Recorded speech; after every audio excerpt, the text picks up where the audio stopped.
Hello, welcome back. Hello. How are we? How are we doing today? I just how is realized everyone? this may not be the overlay for this. We may need to go to an actual world We will building. need.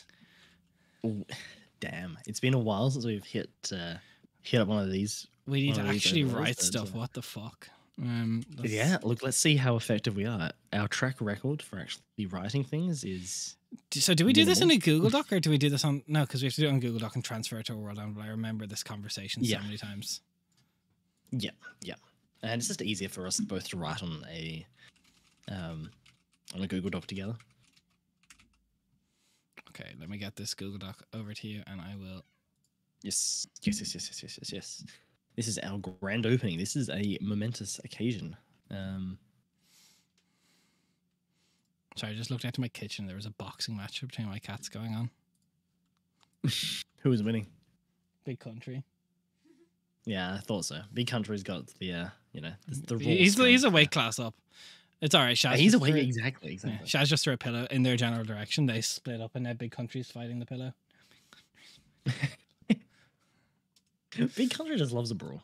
It's been a while since I've had a good brawl. You're just gonna wake up in the night one time, and Big Country's just gonna be there in front of you, just going like that. Look, New World, who dis?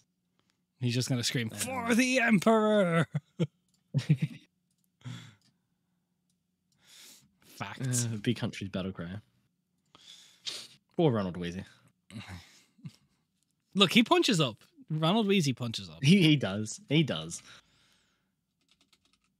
Okay, let me just get. I've This seen stuff. I've seen that very intimidating photo of him standing in the kitchen, just there on all fours, just staring. Yeah. As opposed to a cat who regularly stands on all twos. Look, I have seen videos. Okay, so let me get this up. All So, right. Raph, let's also thank you for David Fred 34 and Fred Warren for the follows. A couple minutes ago, very cool of you. Happy to have you here. If you're there, hello. Yep. If we miss you, I'm sorry. I'm sorry, but fantastic to have you here, regardless. But Raph, do you want to tell the good folks who are watching this live or in a VOD what we're doing today? Yeah, I think I need like a little drum roll leading into this. Like I a have little noise just- cancellation, so it won't matter if I tap on my desk. Yeah, I know it's I know it's annoying, but like I just do it for myself. Tap on There the we go, fucking there we go. microphone. People hate it. Everyone just turns the stream off at this point here. Like, no, I don't want the rest of this. Fuck this. No, the VOD just But gone. No. Big occasion, big day, big announcement, which we've also kind of already gone into. But we are creating a new world, a complete new setting, separate from our current setting of Quintos. Completely separate and starting completely from scratch. We're going to be streaming different steps of the whole project, breaking down a lot of it on stream as well, and designing a lot of it on stream, and allowing all of you beautiful people to help us with it. Yeah, that's pretty much the goal, is to get a setting from scratch. I think my video just died. No, your video's back on my side. My video just died. Okay. I think that's Yeah, sorry. It's why I stopped talking. Zoom just kind of died for me. No, that's me, not you. My camera there you go. freezed. That's all right. I can fix that. Thank you for pointing it out. Or I should No, be you're able to right. fix it. I don't know why that happened. I do apologize. It wouldn't be us if there wasn't some form of technical trouble.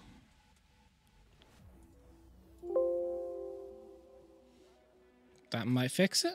Yeah.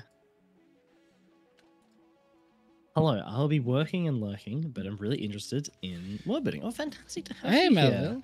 here. Well, if you're Melville? interested, we're starting from scratch. This is it. We're starting a new setting. We're doing a dark fantasy setting. Mhm. Literally, we don't have a name. We don't have almost anything for it. Yeah. Other than some loose ideas. Yeah. Exactly. Which we're going to see that Google Doc. We're going to start brainstorming some ideas in there. I already put one in there, which I hope you'll accept as.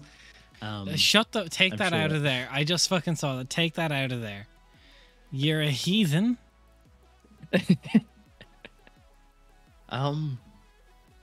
Yeah, but no, so we're creating an entirely new set, which is very exciting, very big, very daunting, especially considering some of the lengths we want to go to with this. like creating new races for the setting.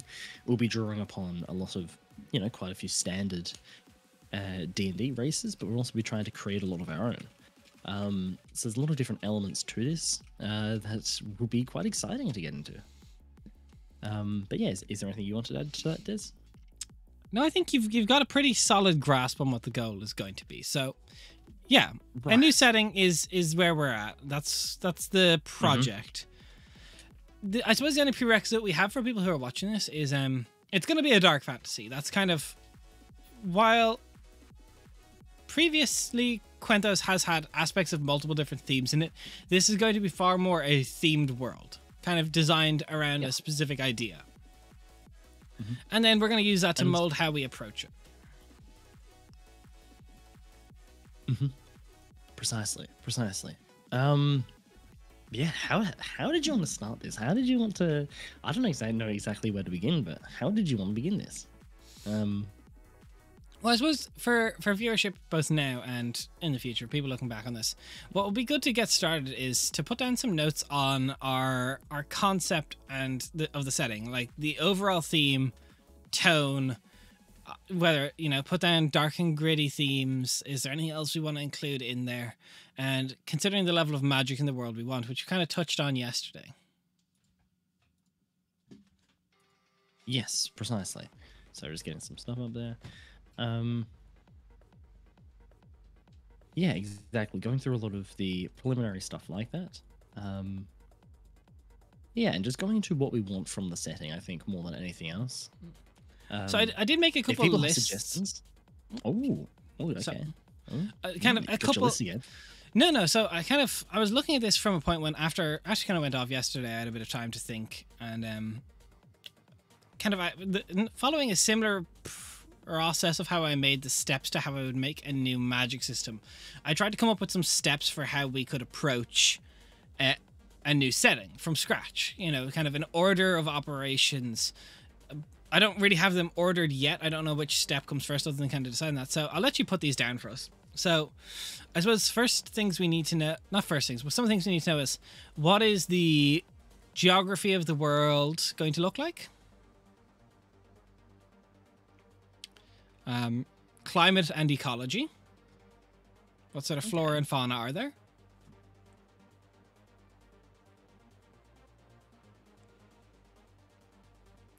Then after that is history. What major events have happened to this world? Okay.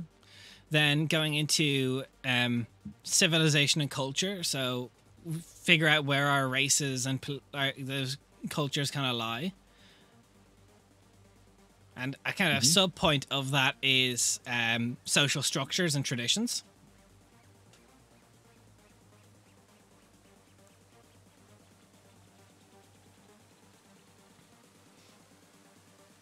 Next point will be level of technology.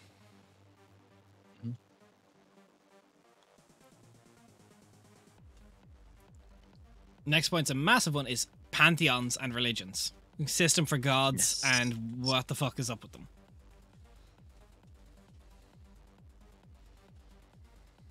Perfect. So then when I feel like we have that stuff done, we can then move into political landscapes. So what sort of kingdoms and empires and city-states exists and power struggles around them. I feel like that comes under the civilization part to it. Like, that's a very integral part of talking about civilizations, is the political structures of... So I feel like that's like almost like a sub point of that. Yeah, you can put it as a sub point. Hey Nate, how are you? We're doing very well. We're setting kind of Nate. a couple outlines for how we want to approach making a new setting, and I kind of came up with a couple steps for how I want to approach it. Another thing you could put under that I see looking at my notes could go under the same civilization cultures is key factions. Okay, So that aren't politically aligned, but like guilds and factions that could exist. Okay, yep. Then I suppose a sub point for geography is points of interest.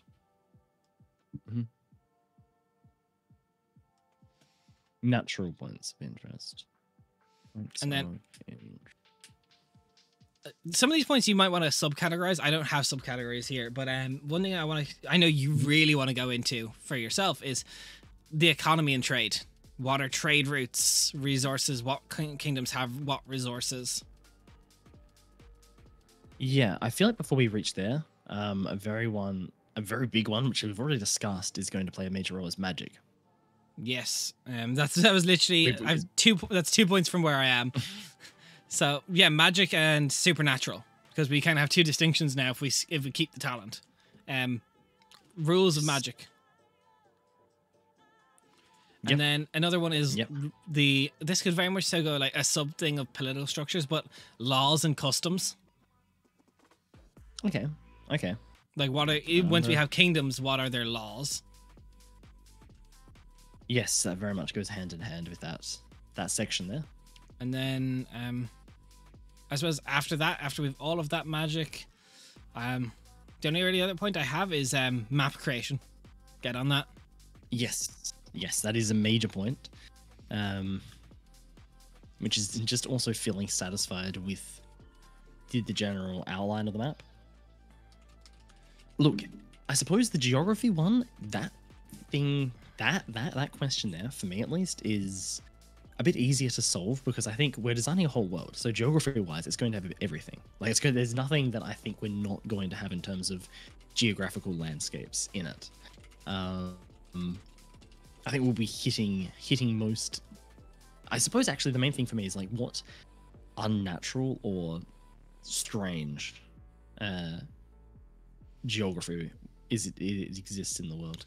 Yeah, that's kind of like the purpose is like to figure out, is there any sort of anomalies? Like, is there like the Bermuda Triangle of this world? Like, what's the fucky shit? Like, yeah, what's the fucky shit? That's, I think, the main point for geography for me, because obviously it's a whole world. It's going to be geography wise. It's going to have everything from deserts to mountains to massive glaciers. It's going to have a mix of just about everything you can think of. So it's really going to be like, what are the unnatural and let's put like supernatural. So I suppose looking at this kind of list of steps, then, is there anything you think I'm missing? When you make worlds, is there anything? I mean, look, there's a lot of things that you get into.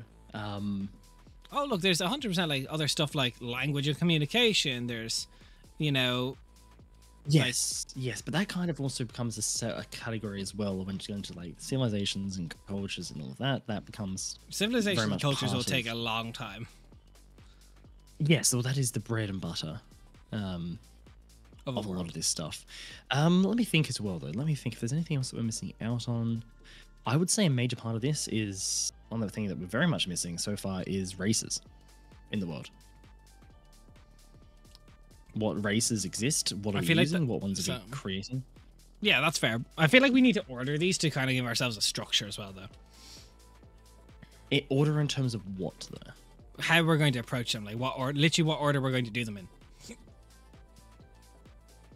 Well, in that case, map creation for me goes hand in hand with geography. It's like that one there and geography go together because they're about devising how the world looks. Okay. It's very much together for that one there. I think honestly, map creation is first. That for me is pushed way up the ladder.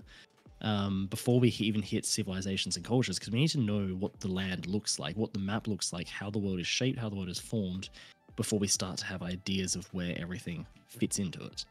At least for me. Interesting. Or at least maybe not like a finalized map, but a general idea of the way everything looks.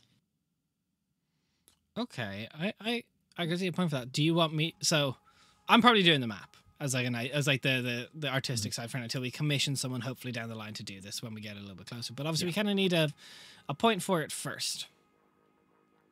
Do you want me to start working on that while we world build, and you can take notes on geography, and I will start working on the map? Or do you want to work on the geography, and then once we have like an idea of what the geography should look like, we then make the map after that?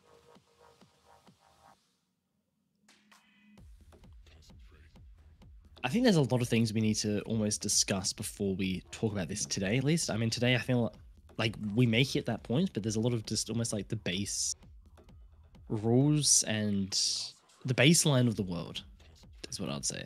Okay. like general rules that we're going to have in place, functions for the world itself. Like, there's a lot of things to discuss first. I am happy to talk about. Look, my thing with the geography side of it as well, though, is that it's going to be various. It's going to be like a world. There's a mix of geography to it. Depends what continent, what country we're looking at a time. I'm not sure that's something we can address in any great depth, unless you have any ideas. No, I have an idea of this. So I feel like this is going to probably be, this could easily be another document. So I suppose a small, not so much for making world lore, but I suppose I can add them to the document. They're basically my steps for setting up world rules. Okay. One second. I'm going to add them to it. I'm curious to see this. So let's go down a little bit. Can I drop a page, Google? I can. Format options, space and formatting. That's all in bold for some reason, and I don't know why. It shouldn't be. And will this work if I put this in bullet points, or will it completely? It'll scuff it. So also, I didn't get a chance to say it before because I was talking, but hello, Nate. A bit overdue, but hello. How are you doing today? So, kind of a couple points. You can start reading them. Do you want to start reading them to chat while I just work on formatting them? Absolutely. So the first point, which is coming here, is system basics, which is which edition of Dungeons and Dragons are you using? As editions have variations in rules, which obviously for us is 5th edition. That is what we have used. That's what we probably will continue to use for the foreseeable future. Define any house rules and modifications to the core rulebook that will be affecting your campaign. Well, this isn't less of a campaign. I imagine that may change depending on. I think the goal is to game we're eventually playing. have this as a campaign. So I think working with that in mind Oh, is. Yes, but we're not creating a campaign. Like, I imagine there's some campaigns that we may experiment with things like the realistic rest rules and things like that. But I don't think that those rules will be in effect for the setting itself. Okay. Because this is also, because the way that this is laid out as well, like this first one's like more campaign basic. Given it's like This is session zero 100% stuff. It's a step by step for creating a setting for a campaign. I will clarify that. A magic system. Establish the rules of magic in your world. This includes how magic works, the prevalence of magic, and any unique spells and restrictions. Define how magic items function and whether there are limitations on their creation and use. That is something that we briefly touched, well, not briefly, we spent quite a while discussing yesterday, as that is a system, and just the magic side of the setting in general is something we very much want to dig into and have more explanations behind it, rather than just it's the weave of magic, except bozos. Also, I will we want fully to add a bit admit, more depth this is to it, ChatGPT making my words fancy, so some of it could just be AI scuffing my typing. Because I did go, hey, can you make this sound better? Can you make this stream worthy? Okay. No, because my fucking the chicken magic scratch side of bullet things- points aren't very, I suppose, how would you say? legible. The stream. Legible. For someone quickly looking through his stream. Sorry, I'm trying to figure out where Okay. the window for art. Okay, there we go. Good. I'll just continue through it. But yeah, magic system is something we very much want to go into. The magic items as well is something that's part of that. I haven't thought about magic items as much as I've thought about the magic system itself. So we can answer But some yeah, of this stuff. then the next We're one- staying with 5e, which you can now see when I like I wrote said. this was when the 5e apocalypse was happening. Let's see. Yeah. House rules. This is an interesting one. I use a lot of house rules. What ones are we keeping? Like rules for, because like resurrection stuff, that sets a tone for the world. That's something I feel like. That's something I feel like we can get into later. Yeah, look, all this doesn't have to be answered right now, but I feel like it's Look, I feel like those things can just change from one campaign to the next. Like if we try it in one campaign for Resurrection, like let's go back to how we had it. That's a bit rough. Yeah, but I suppose in an idea, if we set like a baseline of what when we're not adding or changing rules, like do we keep a resurrection ritual kind of thing, like these sorts of things, knowing because they affect how the world works, like in a sense when you set like a standard. I mean, how do you feel about that? I personally will, like, iron fist this. I will not run a setting without resurrection rules. Yeah, that's fair. But like, I suppose my question wasn't so much whether or not we'll have resurrection rules, but whether what are those resurrection rules? Like, are we going to keep the same ones, or how do you feel about changing them? How do you feel about the current ones we have? I feel pretty good about the current ones we have. Okay. Okay. It's loud for me. I don't know if it's loud for stream. I'm just going to turn it down a tiny bit. But looking at this kind of stuff, there's kind of... Sorry, I've lost the note page now. There it is. So yeah, this is not like by any means like an order of operations that it has to go in. It's just, I feel like if we go through some of this stuff, we can outline some rules for how the world functions as a baseline. Mm-hmm. So one thing I think would be very interesting is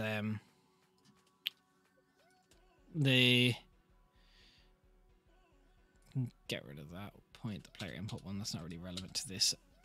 I'm trying to also see if there's anything that is like too campaign specific. So one thing that I would like to start with that I think could be very interesting is let's talk alignment and morality first. That point. How do we want alignment to work in the setting? Are there guidelines? Is there like are we going to keep it like we have in terms of in terms of alignment? Which is very much like it's a guideline. Okay. So you don't think so? Consequences of alignment related action. Do you think we just keep it loose guideline? We've never particularly run it with very strict adherence to alignment system. That's in D&D. We've never really been overly strict on that, and I don't think in a setting like this is the right place to start. I suppose because trying to create a dark fantasy setting, having strict alignments doesn't really, for me at least, doesn't really take part in that. Okay, I'm fully okay with that. So we'll keep it. I'm going to take this to moral ambiguity. That's the answer to that. Mm-hmm. Then, but do you think from like not even a player standpoint, like kingdoms, do you want to have like kingdoms that have like clearly you can go, that is an evil fucking kingdom? Oh, absolutely. Absolutely. Like I want there to be that mix in there. Like there are some, I want there to be some places because of course that's the thing. We're trying to create a dark world. You're going to need to be able to point at places and be like, yeah, that's not a good place to be in. I would not want to live there. If I had to be inserted into this world, I will be avoiding that place there like the plague. Okay, so for that answer, we have some places that are distinctly evil. So we will have some clear alignment structure in that. That is a lawful evil place or that is a chaotic evil place. Or that is an evil place. I wasn't... Yeah, it's more just that place isn't good. Yeah, but like in the D&D idea, like evil being that kind of like... Yeah, but I think evil to be a bit more part of the darker settings like this is it being more of a scale of grey. Like there've been a lot of room within definitions of evil or good. Okay, so play around with as opposed to just clear cut. We won't make this as a lawful evil. This is a neutral evil. Okay, that's fine. I'm okay with that perfectly.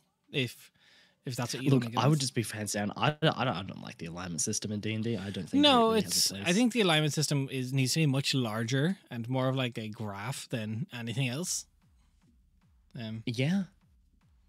I mean, look, it doesn't really impact too much in D&D as a whole. It's not like how it used to be with like certain classes and stuff restricted by alignments and that having a greater effect on the game itself. No, but some systems we still use like your servitors for like class stuff or like some items from expanded material we use an alignment based system.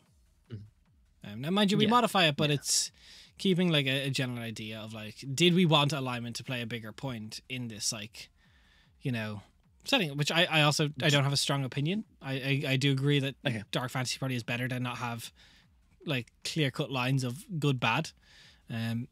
So I Yeah. think that's a good one to kind of just cover as a baseline though. But we will have some places distinctly evil, but not not WotC alignment evil.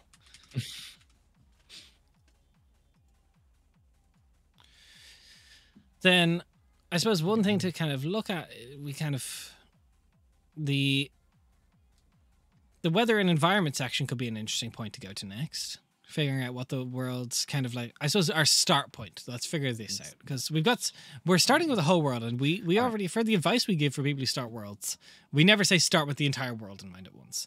What are we starting with? See, here's my thing though. You and I have world built a lot. You and I have both conceived of and designed many worlds in our time. And there's two of us starting out. I don't think starting out on a small scope in terms of like how we would normally say, like, start with a city, start out with a town, start out with like a small patch of territory. I think we should look a bit broader than that. You want to start from like a world scale?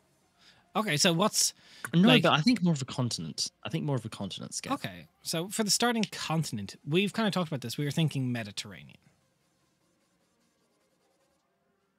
I think for parts of it, yes. But I would like to have it's a whole continent. Like no continent has the same climate across the whole of it. But I think in terms of a range is what we should look at. Like what do we want it to range from? Okay. In the main starting continent, do you want a desert?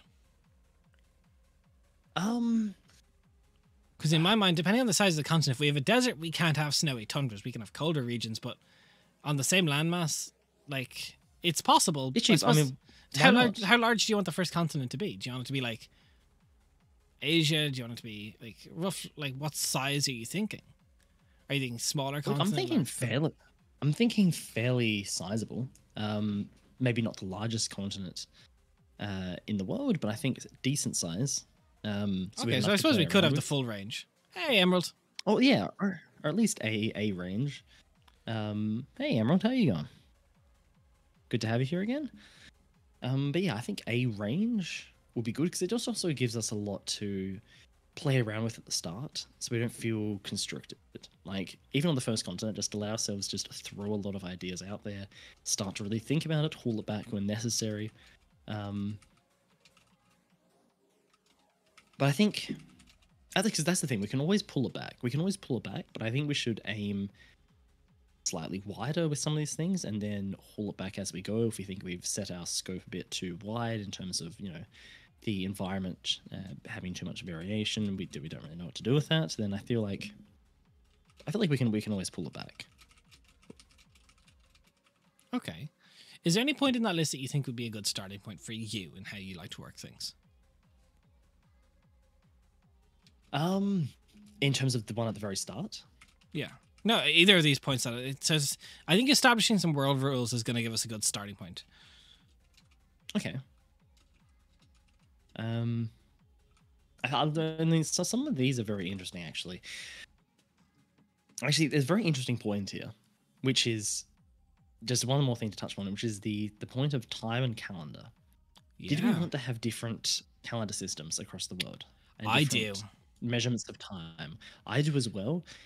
So the day cycles obviously stays the same, but I think like the elves have a calendar, like the different kingdoms, different groups have calendars, like they do in the real world. Like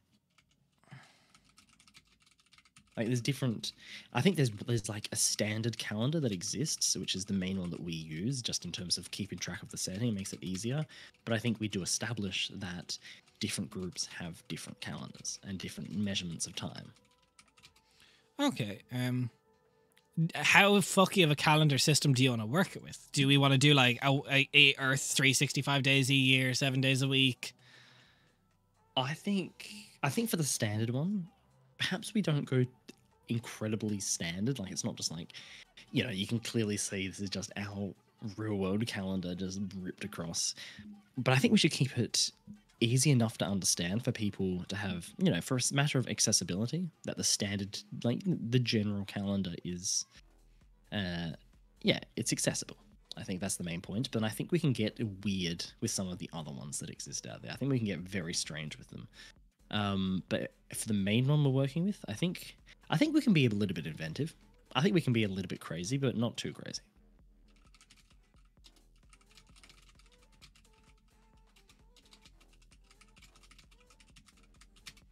Okay, I suppose a lot of calendars and such, they kind of focus around like the moon cycle, or like how are we going to decide what the main calendar works with? Are we going to do like, you know, is there, how many moons even are there, like with that kind of idea? Is like, are we following one moon cycle for the calendar? Are we following for a rotation around the sun? Do scholars know that? Do they think the world is flat? Like,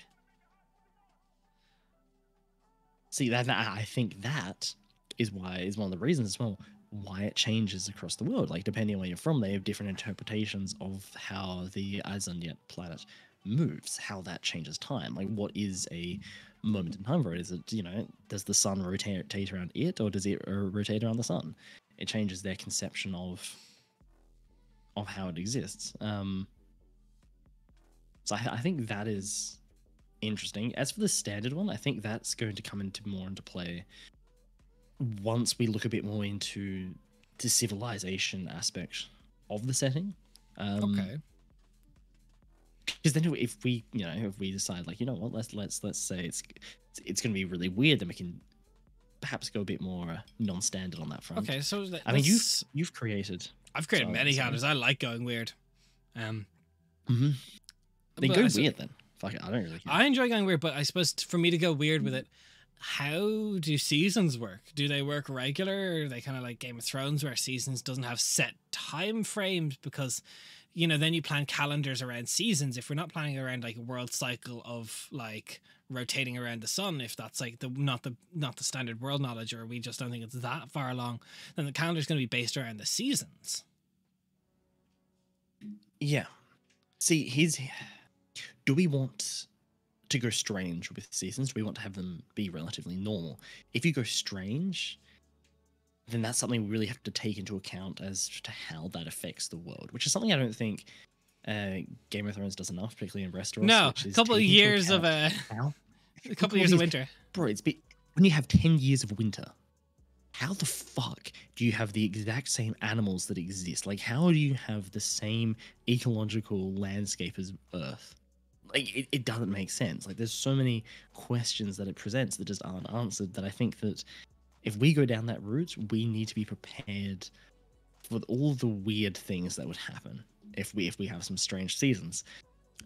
Part of me doesn't want to go too weird in that aspect, but I think perhaps what we can do is have certain supernatural elements that impact the seasons. As opposed to changing the seasons, we have other things that impact them. Whether that's like certain magical eldritch storms which can occur in certain parts of the planet, which cause, you know, whatever horrific effects we want them to have, but then that has, like, you know, they have effects. It could happen midsummer where it's boiling, you know, hot, and then suddenly you get this horrific storm, magical storm that comes through completely out of season. Like, you can have things like that. Okay, yeah, playing around with that side of it is perhaps. I fuck with that. So we can. So then we'll base a loose calendar system around the seasons. Is how we'll approach it then, in my mind. Yeah. So I suppose, does our season start? Do we want to be like, I suppose, more older calendars that the start of the calendar is the first day of spring, new beginnings. The end of the calendar is the last day of winter. I like that. I fuck with that. I like that. Yeah. I fuck with that. I fuck with that. I fuck with that, dudes. I fuck with that. Okay. It makes it a little bit different as well. So it's not just like, cool, yeah, it's end of the year type of thing. It's you know.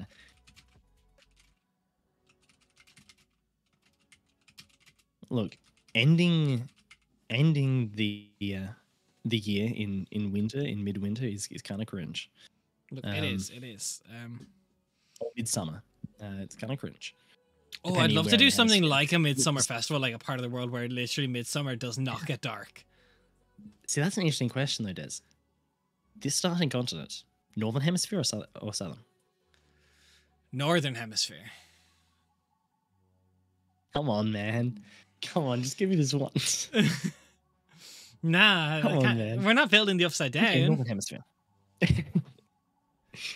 Okay. Or what if we fuck it on yeah. its head completely and it's just Western or Eastern Hemisphere? Then we have to get into the complete. Then we have to get into that, and I don't want to start fucking around with like how the world is structured and functions around hemispheres. Yeah,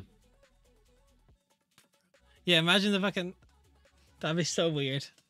Like the Because then you rotation. have to think, like you can't. That's fucked up. I don't like that. That presents so many other questions to ask.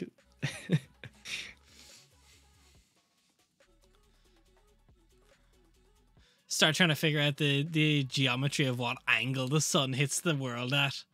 Trying to. Yeah, look, I think for our sanity, let's just perhaps keep it, because I'm not an expert on You know what? Neither am I. So. on this side of things, on this level of geography, when it comes down to the like hemispheres, the equators, and everything like that, how that would fuck up if we were to completely like, no, let's do it different. Let's completely redesign them. No, like I'm okay with that. So. The world is diagonal. So how many days do we want in a year? How many days in a year layout, and how many days per week? Interesting question. How many months per year? We have 4 seasons, or do we add in a 5th season? Potentially. So in terms of days of the year, do we want it to have like longer rotations?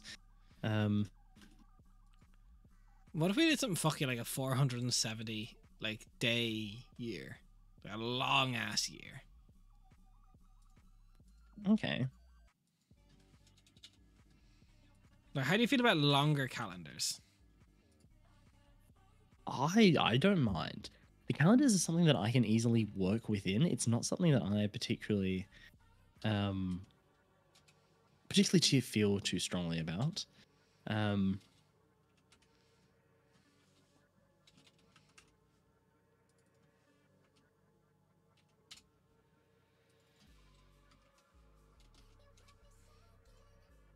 I suppose that like we have to decide how many months then, because if you went in like, I suppose like. Well, I mean, it also depends. Like, there are some areas around the world which, instead of really looking at it in terms of like, like summer, winter, autumn, spring, it more comes into is it with the wet or dry season. In more tropical areas where is it wet or dry, that is the main season in mind. So it depends how we want them to have their conception of season, what it means to them. Because it also depends, like, how close are you to the equator? Because if you're close, then of course you come into is it the wet season or is it the dry season? Or do we have it further away where it's more of a standard 4-season cycle to it? At least where this initial continent Jaren, is set. I canonically cannot do a flip. I apologize. Look, Jaren, if I wasn't in such a confined room right now, I would give it my best shot. If I was on the trampoline, I'd do a hell of a flip. How are you today? If I was outside, I would give you one hell of a flip. Can you flip? It would. I can try, and I have tried. Have you ever? I cannot confirm nor deny. Bro, you better break your nose. I don't think I've ever. What are you trying to say? My nose does. What are you trying to say? You're trying to talk shit about my nose? I mean, you're gonna go face first into the ground if you try and flip. Ah, shit. Okay, I thought you were saying I had a big nose. Fair enough. Yeah, I suppose. How long of but a yeah, year? no. So it also depends. Oh, happy Thanksgiving! It is Thanksgiving, isn't it? If you celebrated Happy Thanksgiving, we don't celebrate it in Ireland. And we don't do it in Australia, but for those of you who do celebrate Thanksgiving, happy Thanksgiving. I completely forgot that happened today. I was going to say, but yeah, so how many days? Did you want to have it like a standard or close to standard, or did you want to have it longer? Like, did you want to have like, like it's 380 days in a year? I suppose it's just like I suppose first things first, we settle down how many months we want, and then how many days is in an average, like in a month. Right. Like, are months 28 days? Are they 30 days? Do we do 31 days?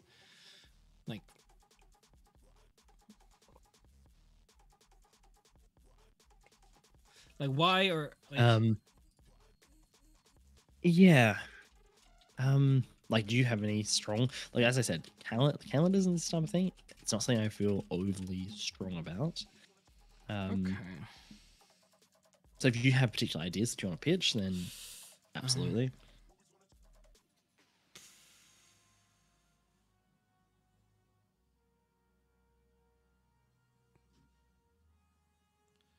I'm not entirely sure, but Or perhaps, like, do you think it's purely a lunar-based cycle for the calendar? that depends on how many moons we have. That depends on how many moons we have. So, actually, that is a very interesting starting question. How many moons did you want this world to have, Des? Minimum 2. Minimum 2. Okay. Minimum 2. How do you feel about like more than that though? Do you want to have more, or do you like 2? I'm a big fan of 2 moons. I wouldn't have any, no less than 2, no more than 4. Okay. Interesting. That is not exactly. I hadn't thought about moons. I've thought about a lot about this, but I hadn't even. I think about considered the moons a moon lot question. because the problem is when you have more moons, you got to think of how the fuck is that affecting the tides? Because the more moons you have, the Yeah. fuckier the oceans. The fuck you a lot. That's a good question. I think 2. 2 is manageable. 2 is a manageable number, whilst also still being different. Now, does the moon have its own mini moon, or is the second moon for the planet? How about the planet is a moon? Shit, you got me there. Yes. No, I think perhaps there's just 2 standard moons. Unless you want something there. Unless like one of the moons has life on it, and that's actually where, elves are from. They're just aliens from the moon. No, I think that we just have the 2 with no real exo moons or anything connected to them. Unless you have an idea for it. Unless you have something spinning around in your head. I mean, I've got like scraps. Like, we could make it Okay. really fucky, like I kind of have an idea for the first month that kind of like signifies everyone that it's the start of a new year. The first day of the calendar year historically has always begun with a total solar eclipse that lasts a week. Corsair's Cove rating it with a party of 94. Oh How the my hell God. are you? What's up, guys? Look- Humblewood Wow. today, wasn't it? Tell us all about it. How did it Yeah. go? Welcome in. You're here Thank at a you so perfect time. much. We are starting a new project Oh from my- scratch today. A brand new setting. This is the first pen to paper we put down for any of it. And we're currently going through what kind of the world rules. We're trying to settle on a calendar system, but yeah, we're making a complete system from scratch. And hey, Daria, how are you? Hey, Daria, how are you going? But fantastic to have you here. Welcome in. Welcome on in. Tell us, Tell us how Humblewood went. everything about. Yeah, fantastic to have you here. Yeah, welcome in. Grab Great a to seat, have all of you. grab a Bloody drink, grab faces. something to eat, and let's world build and let's make a setting from scratch. Just finished Julio The Daria Julio adventure. adventure. Nice. Ooh, Hope it went well. that sounds fun. I caught just a little bit of it before we went live. It looked like you guys were having a good time. But yeah, Tell us all tell about us. How did it go? How did Julio go? But yeah, so But yeah. kind So of at the moment, we're just talking about how many not arguing, debating over how many moons this world should have. what calendar and- system, how it works. Yeah. How fucker do we want to get with the calendars Got and the pieces of puzzle to seasons make a and- new god. Nice. We fucks heavy with gods in this channel. We do. That sounds cool though. That sounds very cool. So Yeah, so I kind of had Yeah. ideas for the start month and the end month of the calendar system. Yes. Yes. So the end month is like, how would you kind of go through it? The last month is kind of like a perpetual twilight that never fully fades. Kind of a very mournful month. It's said the spirits are closer to the material realm during that month. And then when it ends, it's marked by a total solar eclipse for a week. That then kicks off into the first month of the year, where there is just like a period of complete ethereal beauty after the full solar eclipse, where dark flowers bloom, where the world almost comes alive with a small eerie glow, and then the world comes back alive in spring as the sun is born anew. Interesting. My biggest question there is why. Oh no, you asked if I had a fucky idea. That's fair. I read it in with Courses It- Go, it so I'll sounds- act up. I get to blame Josh. Okay, I will hold that to Josh Look, if that happens. We would direct any of our complaints about your behavior to Josh. Noted. Also, good to have you here again, Daria. Good to have you. Hope you enjoy your lurking. But yeah, it's interesting.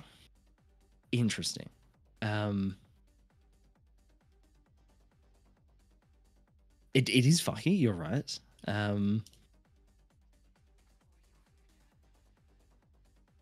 Sorry, just want to say. But yeah, so I don't mind it. I just need to. I'm just trying to think of a reason in my mind for how it occurs. Also, I think my sound may have just gone, Des, or perhaps you muted. I am muted. Sorry, I was looking at something. But no, think about it in this Right. sense. Like, the logic of the world is like, we have this like super moon, and for the last month of the year, if we base it around a lunar cycle, the perpetual twilight is because that moon is getting closer and closer to lunar eclipse, and then the solar eclipse, and then the solar eclipse happens, and when that cycles through, the moon begins again. And the world is, people like, some of the common folk believe, oh well, the world is literally born anew every year. We get a new sun. I was just going to lean towards magic as my explanation behind it, but yours is. It's fucky. You asked if I had a fucky idea, and I do. It is funny. I was just going to go for some magic shenanigans. Then you. I mean, we can started pointing out have the stuff moon about be moons magic, and- but like, this is like I just like the idea of like, Is- kind of like, it is is the moon never. magic, Des? I don't know. Yes. We're, Is the moon magic? I mean, it might be. We were thinking about having I mean, celestial influence okay. for the magic. I actually, before we even get to this, I think we were talking about moons. I thought we were talking about moons. All right. I love it. We're just getting so just sidetracked with all this. We're talking about moons here. Do we want to have the moons just be moons, or are they weird? Are they not just moons? Are they perhaps? I feel like that's something we get into when we go little over like strange. the cosmology of the world. We're not even at that bit yet. We're not even at that. Actually, there's so. We're many trying to do a base things before we calendar. get- Yeah. Jesus, I look, calendar. I feel like I feel like calendar is something we can get to later. That is. But what do you think of that very idea of slightly like the end misunderstood. of the year to the start of the year, like this big I solar like the eclipse? solar eclipse. I think regardless of what else happens around it, I like the idea of the solar eclipse happening at the end of the year, and that almost marks the point of when when the calendar ends and starts again. Like when the new year comes into being, it is with that Bruh, solar imagine eclipse that though, happens every single every year. like fucking decade or that. so, or like every 10, 20, somewhere between 10 and 20 years, there's like a prolonged solar eclipse at the end of the year that causes like an extended period of darkness. And it's like, people think it's like great holy significance for like prophecy or omen, but man, it's just the fucking moon. Man, it's just. Maybe that's like kind of interesting. Like how long? How long are we talking about? Rather than a week, it's like almost like perhaps like 2 to 3 or even a month if we want to get like super fucky. Right.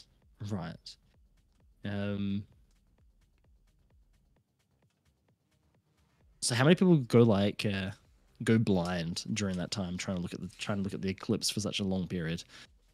Yeah, like the moon literally fully covers it. I don't know. You asked me if I have fucky ideas, and I have fucky ideas now. Yeah, look, I think that's something.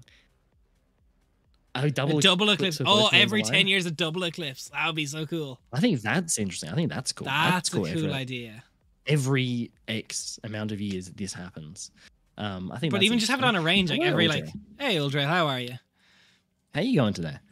That is very interesting. Though. That is very interesting. I think we can Bro, have that imagine happen this though.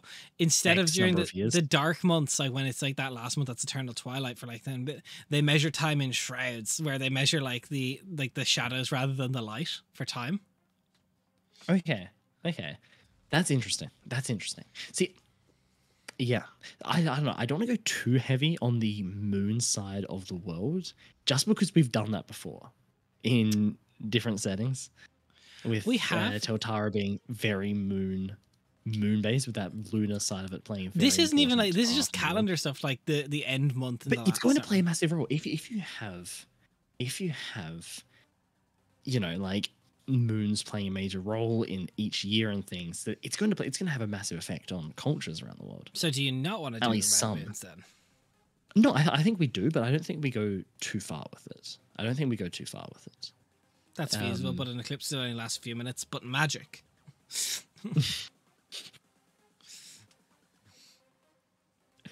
Yeah, I think look, I think the one constant as we devise this and as we go through the world building of this whole project would just be it's magic.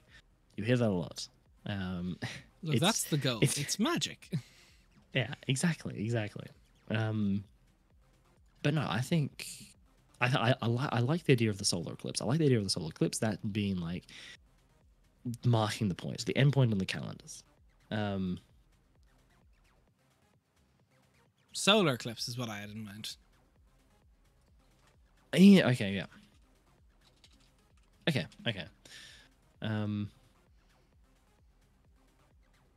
Yeah. But yeah, so how did Bro, how so did we get to I'm this just from thinking, I'm calendars? just thinking. Sorry, no, and this just got me thinking. I just had several other questions into my head, which I think it makes sense that this is very much the calendar for this part of the world that we're focusing on. This is their calendar, because obviously if you have an eclipse here, it's not going to happen elsewhere in the world at the same time. No, we're talking about this calendar. We're talking about Yeah. one But I think specific this area. is interesting. Yeah. If people I think in we should chat hold it have back. ideas for calendar systems, we're more than willing to hear them, because the big goal of this is to try and world build this with chat in mind, and with help I from think chat. we should pull it. I think we should pull it back from the calendars for a little bit, as this is Okay. something. We're getting I feel like lost it's in the going to sauce. get into like. I feel like the calendars is going to get us into a lot of nitty gritty, just like discussions and. I mean, calendars set nailing up so down much for a world, structure. though. Like, that's the problem. Calendar ideas. Oh yeah, but so much sets up stuff for the world.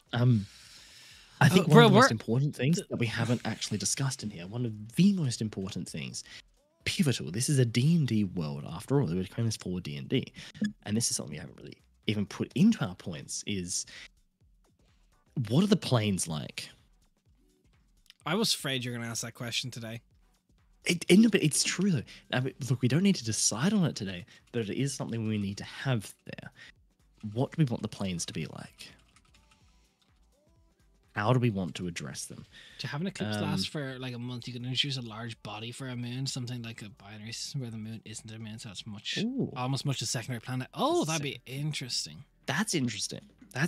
See, it's going to be very interesting implementing, things like that in there, because the way that we want to have the world, it's not entirely like it won't be entirely understood by a lot of the people being like, oh yeah, that's just a second planet that's just causing this effect. So we can still have that slightly mystical side to it, that we kind of wanted to achieve. That's interesting. I like that idea, Hogan. I like that idea. I think that's something we can definitely think about at the very least. Okay, let's talk planes here, Definitely. though. Like, common planes let's here. So talk you've about got planes. world trees, you've got, like, what are popular planes? Like, you've got, like, Ori star Yes. systems that are literally solar systems. You've got the world tree in some settings, like Midgard, I think. You've got, like, the spheres, which is, like, Forgotten Realms, I think. What are, like, the common... Does anyone know the common types of planes in D&D? Like, with the systems? I mean, look, it depends. I'm just trying to think. It depends. How many do we want to have? Do we want to have a lot of planes? Do we want to go to like, like it's standard Dungeons and Dragons level of having So, like, the a planes, lot of Uldrell, different planes like... that exist? Yeah, similar to Underdark and stuff. Like more like not deciding what planes to have, but what plane system to use. Because like you've got spheres, you've got world trees, you've got solar systems, you've got. I mean, do we want to have like this is another thing, like on the topic of things being fucky, but like, do we want to have very fucky plane system? Do we want to have it weird? Like, Yeah, similar like those sorts of planes, but like how to decide what like I don't know, maybe the format of them. Like, is there an astro? Yeah, Yeah, like so- is it like Space Jam? Is there a sea? Is it like how do the Yes. like where do the planes actually live? Are they spheres? Like, do you have the upper and outer sphere? Like, how does this actually work on a What's the cosmology? yes, yes. Um, do you have any ideas on that front? Natural versus occult, yeah. Yes, can send you a picture of it if you want. Yeah, that'd be very helpful. Yeah, put it in the but, stream like, topics in the Discord if you're not already in there. Great place to be. Do you have any like what have you done? I think that's an important thing. What type of general structures have you done? Like Quenthos is very much well, sorry, I'll let you, you go into it. Well, Quenthos is literally like a planetary solar system like basis. It's actual planets that revolve around the sun. Like I've done other stuff where it was more like loose spheres in ideas. But as for like actual like systems, it's not being too much of like a like it's like, is there a hollow world? Is it like Quenthos has been very like answered where like there is like the hollow kind of the Underdark and like the places to go below and such, but like like you've got the Great Orrery of Eberron, like that's a very distinctive one with like 13 planes, but each corresponds to like a different part of like reality. Then you've got like I suppose the Planescape, which is kind of an interconnected multiverse, like City of Sigil, like kind of a hub of various planes. And I think Shadowrun is like kind of like a mundane world, an astral plane, and kind of various meta planes associated with magic. Like Yes. So it's like what is the cosmology that we want? yeah, like do we do planetary bodies? Like, so Hogan said with the binary system, both bodies orbit around a barycenter, and if you make the orbital period of each other time, but the orbital period of how long they take to orbit their host star, you can have them line up for an extended period. Ooh, that would be interesting. But then we're very clearly going to like a planetary style system, so it's a curious one. Okay. I mean, there's like some ideas. Like, do we even go for the approach where it's like different planes, almost just like different reflections of the material plane, where it's not like they're even different. It's just that they're a slightly different version of the material plane as it exists. There's I think there's something reflections in the of it, different. I'm explaining it very poorly. I could swear there's something in this book about it. Okay, yeah. So, putting the planes together. So they kind of recommend a plane of fiends, celestials, elements, deities, mortal spirits for after death. A way of getting from one plane to another, and a way for spells and monsters that use the astral plane and the ethereal plane to function. Inventing your own planes, and like they kind of have like options. So you've got like the Great Wheel, you've got the World Tree, you've got the World Axis, you've got the Omniverse, you've got myriad of planes, you've got the Orrery, you've got the Winding Road, Mount Olympus, you've got Solar Barge, you've got One World, the Other World. Like, would we do just a one world? Like, that would be like devils. Literally, there's like a continent where there's devils on the continent. I don't like the idea of that. I don't like the idea of that necessarily. I mean, do we want to go incredibly vague in a sense, where it's almost like the other planes are incomprehensible? Like you cannot perceive them. They are unfeasible to travel to. You cannot be there. They are utterly mind-boggling to the mortal mind, to the mortal body. Like, even if we do that, we still need want to have we need them- knowledge for ourselves when we're designing like the world, like as a system, like how it would kind of approach different things. So let's see what's gone into stream topics. Uldrel. So yeah, that's the one I'm familiar with. Uldrel. I've seen that before a few times, and it's It's definitely like an option to go with. Like that's the standard one. I think that's the world axis, is it not? I think that's the world axis, or is that's either the world axis or the Great Wheel? Yeah, that's the Great Wheel, the default cosmology. Like inner planes, outer planes, and like that's one way of doing it. That's definitely very effective. But is that how we want to do it? Because those planes are very clearly and distinctly related to alignment. Like that's not something that we really want to do. So do we have planes based on alignment or based on theme? Based on theme, I like it being very much themed. Mirror planes, yeah, that's kind of what I was going towards. Having them almost be like mirror planes, as opposed to completely different planets or locations entirely. I don't want there to be too many. Whatever the case is, I like a more minimal approach to what other planes exist. Like how we have a Quenthos. Yeah, less planes but more in depth. Yeah, really be able to answer questions about them. Yeah. Like Forgotten Realms has a lot of different planes of existence.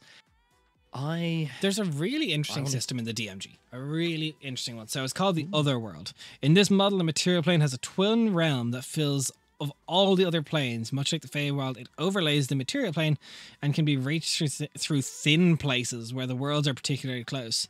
Through caves by sailing far across the sea or in fairy rings in remote forests. It has dark evil regions, homes of fiends and evil gods, sacred isles, homes of celestials and spirits and blessed, and the realms of elemental fury. This other world is sometimes overseen by an eternal city or 4 cities, and each present a different aspect of reality.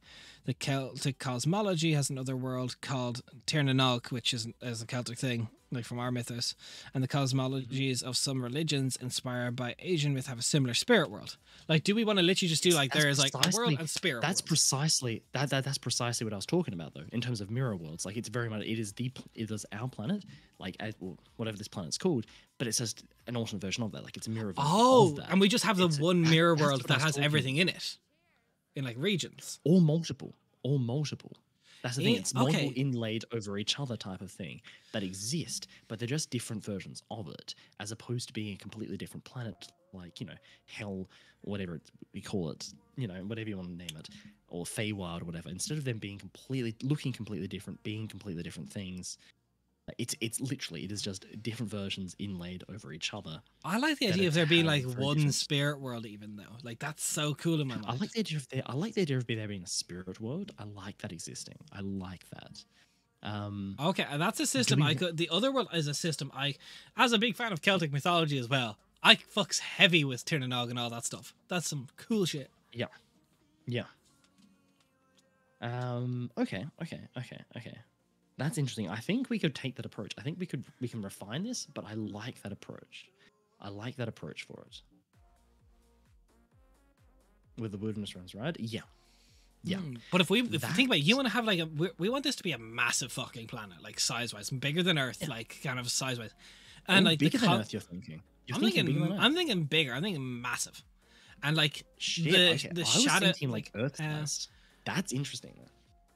Well, Shaikita, thank you for the follow. Welcome aboard. Happy to have you. I hope you're here to help us build this world from the ground up. We're making cosmology great again. Jesus. How are you? Hope you're having a good day. How you doing? Yeah, how you doing today? Well, no, like Kita? Whatever you prefer. Well. But no, I think it could be really cool to just do like.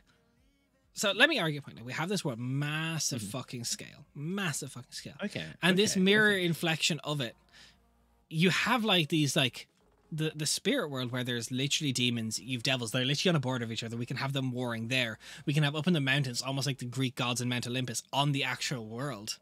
And like you have these fucking things like the inflection of the forest could be our akin to the Feywild. Like we literally have this as like there's 2 realms of existence, and just because of the size of it, there's like when you go to one of these realms of existence, you're just on like a version of the material realm over that way. Okay, but it also begs the question then: if we're only doing 2 worlds, then what is the afterlife? What afterlives exist? The spirit world. You go to the spirit realm, and there's like a place in it. Is that spirit world then? Is that doing great? Thanks. How about you? We're doing really well. We got a cracked idea, and we decided to start a new setting from scratch. No, but think about it. And interesting. Melville says something really good. It fits really well with the dark fantasy setting. It bleeds through in the thin places. It does. It does. But can I also pitch to you? Can I also pitch to you, Des? My idea for magic, that like the source of magic that I pitched into the world, which was people drawing upon magic as some sort of malevolent force existing in the world. But what if that magic, the magic that was drawn upon, is people drawing upon the spirit world? But what if they were drawing upon the spirits within that world? They're almost harvesting the life force, the energy of the you're spirits from the other close. setting. You're close to a great idea. The reason magic is malevolent is because casting too much magic is what thins the barrier between the realms. Yes, that's what I was getting towards. That's exactly what I was getting towards. And you can help if you want. Where this is the idea of making it with chat as like a full world for us all to eventually put out and play in. Yes, but precisely that is what I was getting towards, Des. That is 100% what I was getting towards. So and you draw from great beings, so you could have your warlock packs from the other side because you're just closer to that region. So you could, and that just thins it enough. Like making a warlock pack thins it enough that they can reach through and have those packs. Praying to your god, what that essentially does, if you're a cleric, when you pray to your god, that just weakens, that just thins the layers between worlds. So your god is able to reach through it, connect you, and grant these powers. Wizards just do it in a different approach. They go into much more of. We don't have a weave. We just have the barrier between worlds getting thin. It is just this spirit world, but therefore it also depends on how you approach magic. Wizards, it's a far more almost cruel in a sense, as they're using the spirits of this other plane, with like usually more weaker spirits, which is usually just like the souls of departed people. And then you have like the idea I wanted in order to cast their spells. And then, but magic retaliates. If it thins too much, it sends something to fix the barrier. It sends something to reclaim the magic. Perhaps not, though. Perhaps not. Perhaps what happens is that it's thin, but there's a lot of malevolent spirits that exist. Oh, the fucking spirits come through. Oh, yeah. You sense the weakness between the planes, so they take the advantage. If the wizard goes to, or the spellcaster goes too far, or if it's in a point where a lot of magic has been cast recently, like think of it, if you have a battlefield, right, and there's been a lot of war mages casting a lot of magic, then there's almost a pull. Go full Dragon Age, yeah. Spirits.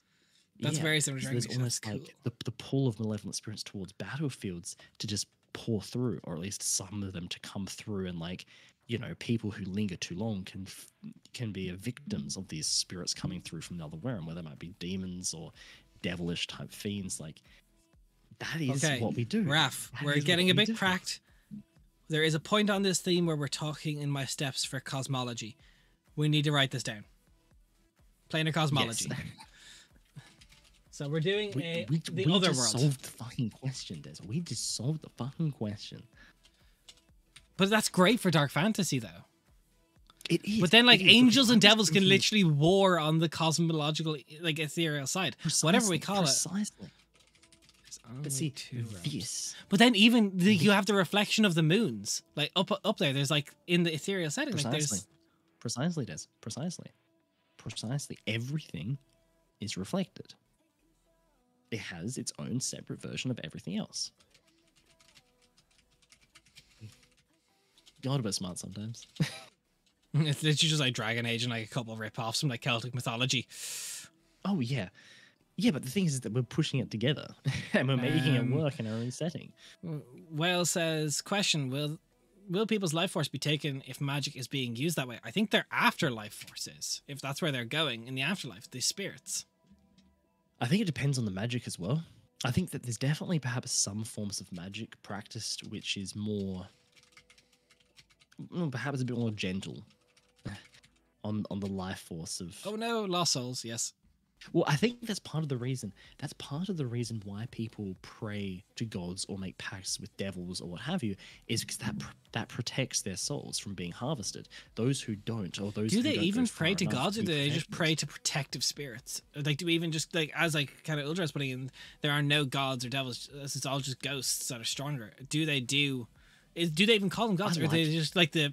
I like there being gods. I like there needs to be gods. Des. We like that. Can you imagine us devising a world that doesn't have? We could have the gods on one of the moons. And gods. Yeah, but like I think they exist. Well, maybe they don't exist, but I think people at least envisage them as existing. Or if you don't pray them, well then, I hate to say it, but say goodbye. say goodbye to your afterlife. You're a world of struggle and pain afterwards. Yeah, maybe that's why people pray, because they don't want to just be wandering the spirit realm unguided. But it's well, precisely, and that's what I was saying. Like it's why people make pacts. It's why people pray. It's why people make any sort of bargains with greater beings, is to protect their souls after they die, so they don't get harvested. Or at least that's how it started out, and then it's faded perhaps into obscurity and into myth. Then in terms of, well, this is what we do. This is just our practice now. Maybe that's why it started. Yeah. Oh, I like that. I like that a lot. Oh, I like that a lot. I like that a lot. That's where I'm going with this. That's where I'm heading. So we've got so for the people who are kind of just tuning in and stuff, we're trying to set up some world rules. Like, yes. I'll just be back in 1 second, Des. If you don't so mind. Uldra, so how it works in the game I play, and we have gods, but those are technically spirits that people refer to as gods.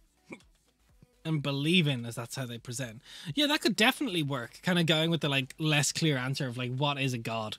I think god in this setting could just be things that are worshipped as gods, and they're just like benevolent spirits, and like devils and such could just be seen as like twisted malevolent spirits. It could definitely work that way without much issue or need of change.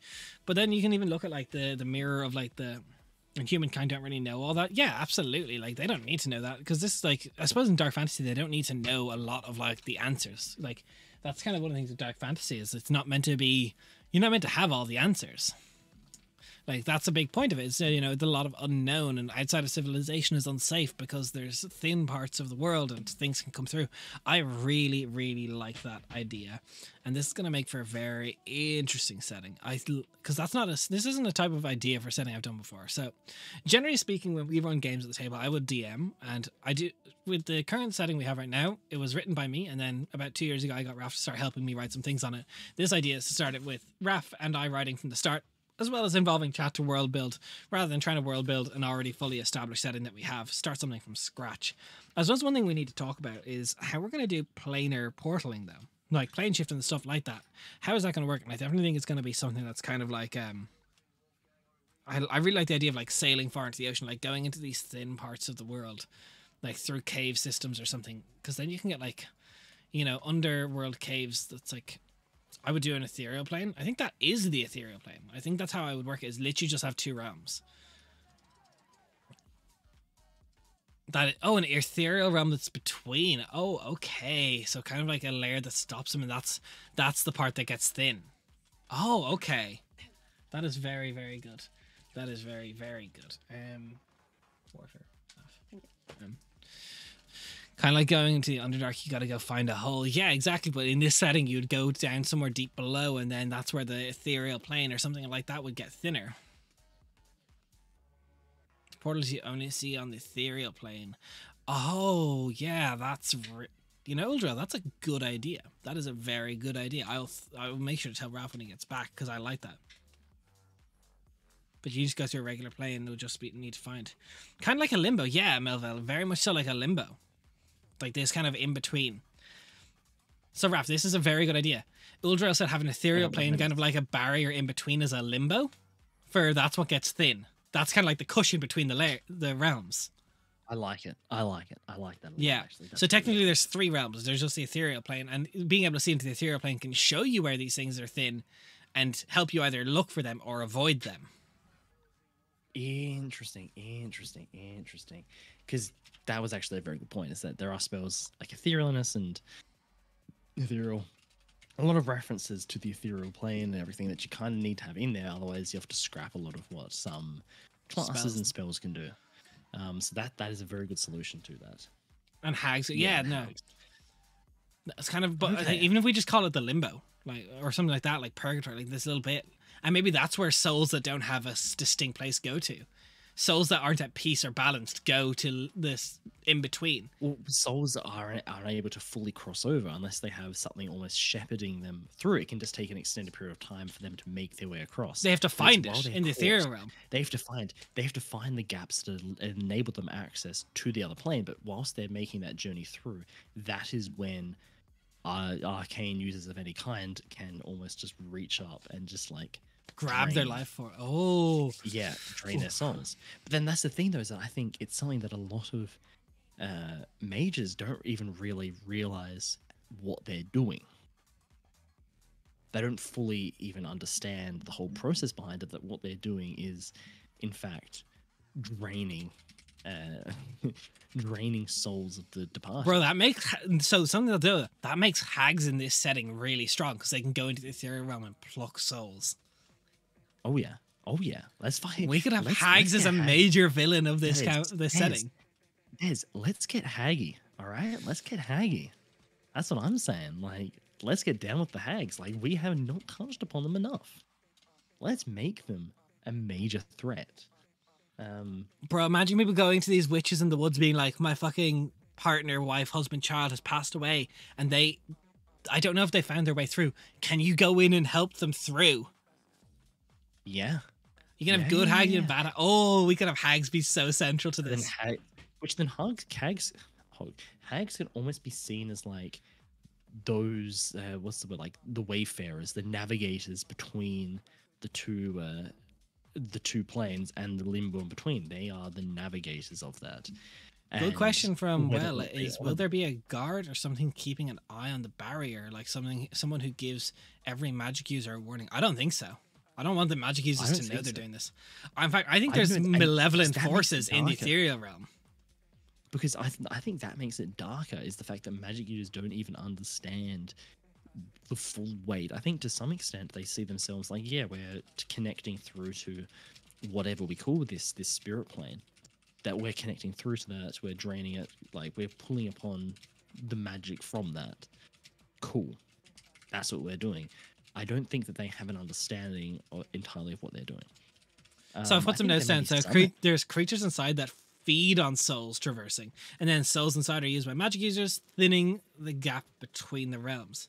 That's good. Mm-hmm. Yeah, there's malevolent creatures born of stuck souls. Oh, even better though. When the souls that get used for magic and things are drained, that turns them evil. Oh, it doesn't drain them, it corrupts them. No, it corrupts them. That is what it does. And then those are the same things that often breach. They create demons. They create fiends. And they go to the other side? Or do fiends live in the ethereal? No, I think they go across the other side. Once they reach that point, that is what they turn into. So you almost have a reciprocal thing where people are like, oh, demons and stuff are attacking us, but they're actually just created by people using magic, which the world needs. So you almost have like this cycle going around in a loop. The theory, you see mirages. Yes. Bro, imagine you have etherealness in this setting and you see into the ethereal realm and you're just chilling and you see a fucking ethereal monster in your house just like fucking staring at you. And you're just like... I want to go back, please. Like, can you imagine the weight that adds to, like, people who can see into the ethereal plane? Like, some classes that get that ability, or, like, the robe of eyes or whatever. You can see into the ethereal plane. Do you want to? Do you want to see? Do you want? Sure? Oh, are you sure you want to be able to look into your entire So, life? okay, is there any fans of Bleach in the chat? Because there's like things like souls that can't pass on. They turn into hollows. Bleaches? No, but they turn into hollows basically, kind of like demons. Shut up for a second. Like hollows. Like if you get that kind of idea, like the souls that can't pass on turn into hollows, and like there's, I could sneak some weeb shit into the setting. Oh, that'd be so cool. How good is this? I love this idea. But then you could have like the fucking Reapers, like kind of, you stole like that idea from like Soul Reapers, like people, all these bleachers. People from the fucking exactly. See, Raph, they're on my side. They're on my side. Damn. Numbered hollows, KEKW, yes. This means nothing to me. Look, you're cringe, and that's okay. You're free. Hang on. Who's this person? Who is this Des that suddenly arrived here? Not the Des that's normally like a weeb shit. No. I don't. I fucks heavy with Bleach. Other weeb shit. No. Des, you've literally fit Naruto into the word before. Shut the fuck up. Yeah. No. Not me. Never. But Bleach, nah. Bro, if you see a number tattoo, just run. Yeah. The lower the number, even worse. If you see someone with a number, so in Bleach, there's like there's hollows, and like the top 13 are literally have a tattoo of a number on their body that signifies their strength. Number 1 being the strongest and such. They kind of, and there's one that controls them all. Right. Don't worry about it. You don't need to know. Yeah.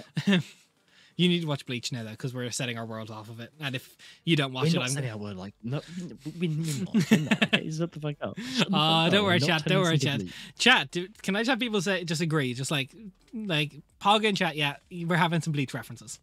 Raph can't outnumber us all. I can veto this shit. Raise There's- your dongers. But I can and I will. I will use my No, executive because, power. look, of course, yeah. See, look, chat wants it.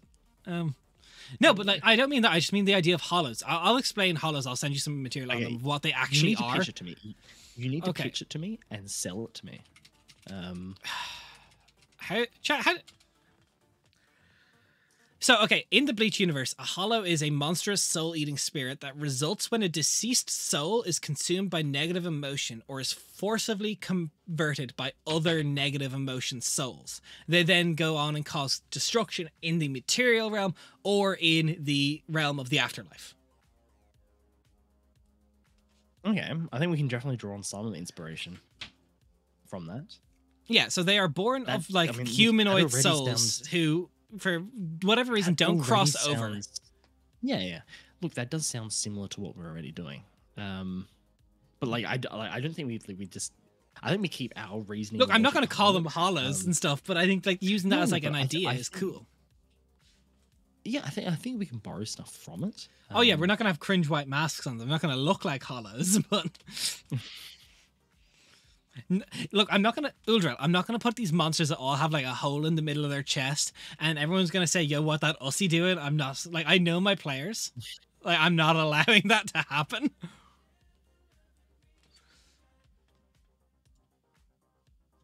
But basically, what hollows in Bleach are is like they have a never-ending desire to devour other souls to fill a void within themselves. So some can focus on objective or obsession to keep them in the material realm, or some simply just try and devour as many souls as possible. So they can become like stronger souls. They kind of get gravitated towards them through thinned areas. Like, you know, it's not completely unintentionally with the idea. We have ideas that could be like there's a lot of cool inspiration. Now I wouldn't do like all the fucking Espada and all this stuff from the Hollow stuff. You can have it as a creature type. Look, I think we can draw upon parts of it. Absolutely. But like, No, I is don't already mean kind drawing of- on anything. I mean like Hollows. It's not a unique idea to Bleach, but like this idea of monsters that are like couldn't pass on turned into monsters. But like it's Yeah, kind of but- cool. yeah, oh yeah, it is very cool. You know, it's a little bit cringe, but Look, it's a lot of it cringe, but I'll be cringe for Bleach. I fucks heavy with Bleach. look, I fucks with that. I fuck heavy with Bleach. I don't give a fuck. Like other ones on meme about say, nah, not me. Now with Bleach, I fuck heavy. So if you were to rank Bleach and Naruto, like which one would Bleach. you put higher? But interesting, because previously I haven't really heard you talk much about Bleach, where I've heard you talk a lot about Naruto in the past. That's because I was rewatching some Naruto stuff. But no, like Bleach is the first anime I really got into. Like, Okay. Hollows could be evil spirits that swallow other souls, living or dead to grow stronger. Yeah. Okay. that's basically it. Yeah. That's basically it. Okay. I think in ours, there's not really a desire. I don't think. Sad dudes. Sorry, dudes. Hey, how you doing there? Welcome in. TD How are you doing side. today? But I don't think that there's necessarily like until they reach. I think they're malevolent spirits that are, you know, twisted and corrupted until the point where they reach the other side. Like I think in that point where they're still traveling across, they're not. Yeah, I think they're sentient, but they're not really fixated on feeding or causing havoc or anything like that until they reach the other point, which is like their point of transformation. Crossing that threshold completes their transformation into the next stage of life, which if they've been corrupted at that point by magic, people draining and drawing upon. It's drawing all right, Chad. upon I'll get Raph to magic. agree to a soul society somehow. Don't worry. I got this. I got this. Yeah, I think you definitely have good spirits in the ethereal. No, 100% absolutely. you do. Like, there's definitely people that are Absolutely. trying to help. We won't call them Soul Reapers or anything, just for legally distinct. No Bleach reference. God. But We're not just gonna make bleach. Bleach, but make it dark fantasy. You got it. This is my life now. This is my life. This is what Uldra is also Deadass, just describing good spirits that help in the transition souls. The other side, that is Deadass, just what the Soul Reapers and Bleach do. I mean, an organization of either side. Yeah, you know, it could work. It could work. Oh, look, I don't want to have it tamed. There is no taming of that, Shepherds of souls. Yeah, not like reapers of souls, but like shepherds of souls. Really, Tez? Really? I'm just reading chat. Really? I will draw a line if I have to. I think potentially we could. I think that's something that could come into effect later on during the setting. But I like the idea of when we start out in the setting for it to be a really unpoliced, uncontrolled. Oh no, it has to be fairly unfucking policed, otherwise it's just too similar to Bleach. I will joke about that. That's the thing. Like, I think that there is currently, at least, that is something that could happen during campaigns. Yeah, as we mentioned, shepherds of souls. That's it. I think that is something that could be created, something that could come into existence later on. But I just saw, Udra, did you really? I just see a little notification for Discord come up. Shepherds of Souls.png. What did you just put in there? I just see that. What did you just put in there? How dare you? How dare you? Not in my Discord. Anyone else to see it? Is this a Bleach reference? Look, at this stage, anything chat says, anything you say, I just assume it's a Bleach reference from here on out. No, it's not. Okay. I like guides, yeah. Soul Guide, not a Soul Reaper, but a guide. Well, that's what some hags are. Some hags are guides. That is why we have hags in the world. But you're saying some hags could like reap a soul if they wanted. They could be a Soul Reaper. Like if they're not a good guy, like. So in other news, I am having to announce that this is going to be a solo world building project with Dez. I'm back here. Oh fuck.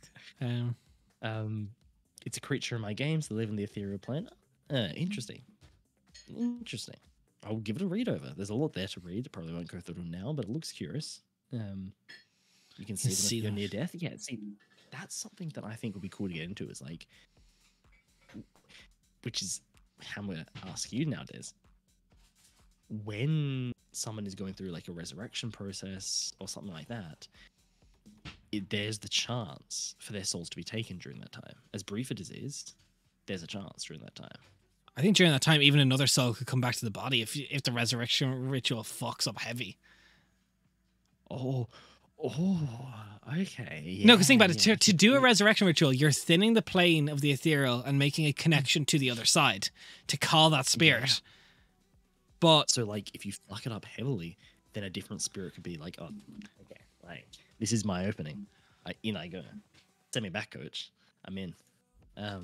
Okay. Interesting. Is there actually? There definitely is. It's a D&D mechanic. We definitely need it.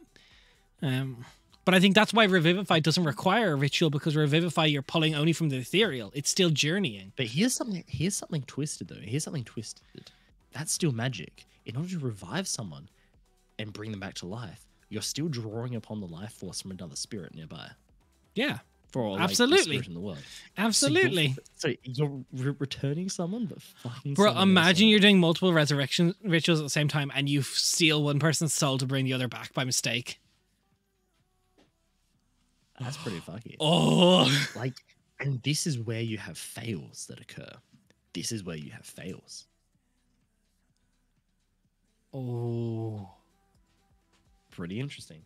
But see, I love going into this because I imagine 90% of this type of discussion, people on the material plane know nothing about. Like, this is not in their realm of just conceiving the world. I like it. If you fuck up your draw on the dead and bring something else back. Yeah. No, I love that idea. Imagine it fails and the guy person sits up. The DM no longer tells you if it succeeds or fails, but the DM privately messages the player and say, you came back as yourself versus you came back as something else. Well, that's the thing. Like, perhaps you return but there's something else also in your body. That's a cool idea for a character, actually. Oh, fuck. Like, okay, first character idea locked in for this setting. No one snitch. No one snitch, no snitches. So don't resurrect in a graveyard? Yeah, precisely. Or on a battlefield. Don't resurrect where anything's thin, though. If the world is thin, it's really... Yeah, which I think the main issue comes from areas of the world where it's very thin, where it's pre-existing, very weakened. Yeah, exactly. Only studied people know, like very studied people who are studied on the arcane specifically would know this stuff. Similar to Molly and Critical, yeah. You don't come back alone. Look. When you finally die, just so you can come back with someone because you're forever alone. And you still come back by yourself. Fuck. That's very interesting. I think as well, if you do have this mirror plane, just going up in terms of, that was one of the things I was talking about, which is like supernatural effects on the weather and the climate. You could easily just have like areas where it's thin. You could have almost like the weather of the other world bleeding over for a bit. So you can have two very different seasons, two very different cycles occurring at once in this freak occurrence. Yeah, absolutely. I fucks that. So we won't have an astral plane then. So we definitely can't have like Gith and stuff then, though. Nah, Gith don't exist in this setting. Gith are too defined by the setting they're in. The D&D settings. Yeah. So we don't have an astral plane. We have an ethereal plane, but we don't have an astral plane. Yes. Unless they do exist, but they live in the astral plane or something like that. Yeah. I could play someone that came back with a plethora of really small souls with it, so constant whispers of soul in your head. Hitchhiker's Guide to the Ethereal, absolutely. I really like this. But we could do like deep ethereal and border ethereal. Oh my god. Raph. This is lucky that we are doing this together, because if not, I would run away with this tonight and I'd write like fucking 12,000 words or some shit. Yeah, I know. How fucking good is this? Oh, this is bad. I want to do so much now. Fuck. I want to do so much. There's so much I want to create with this. Okay, so I think we're very good. Sorry, I was writing this down. We can have regular instances where Does either world affect the other? Only in places where it's thin. Where the barrier between is thinned. Or if there's enough magic density, here's the thing, if there's enough density of magic in a location, that can artificially weaken it as well. Like you can have events of artificially weaken it, which then it restores itself back to normal regardless. But yeah, either that or people making direct contact, if they try and almost like pierce across the other plane, that weakens it enough for things to, some fucky things to happen. So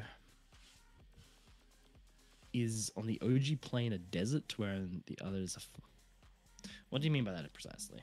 So is a desert now the fire realm on the ethereal? Like the heat of the desert is actually a fire on the ethereal, on the spirit realm.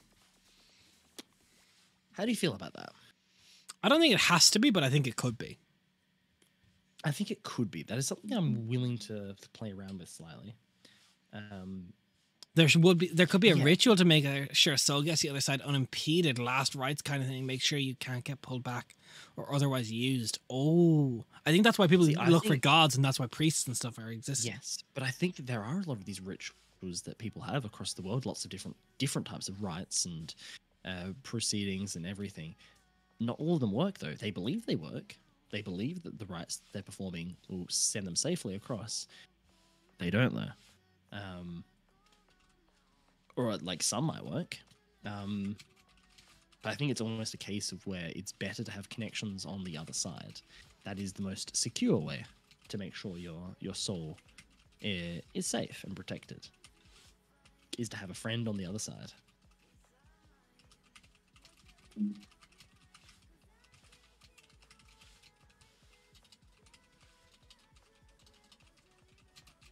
I mean, you have 3 planes, right? The OG, the ethereal, and the other.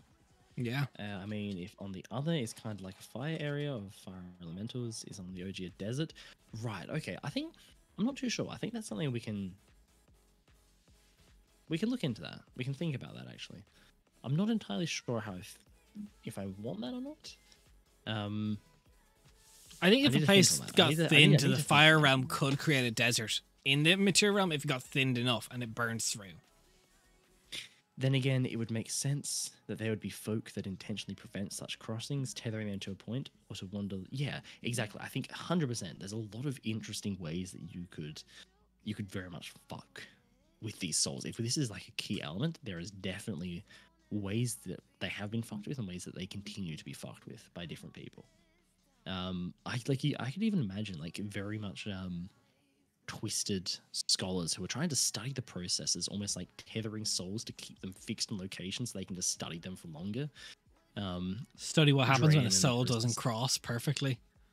Yeah, or just draining little bits at a time to measure, like, you know, like to measure it and see how much they can drain before it completely corrupts or completely changes. Oh, find the breaking point of a soul. Find the Oh, breaking point. that's such a good villain for like the first ever game in this. Imagine somebody's Is it a finding. villain though? Is it a villain though?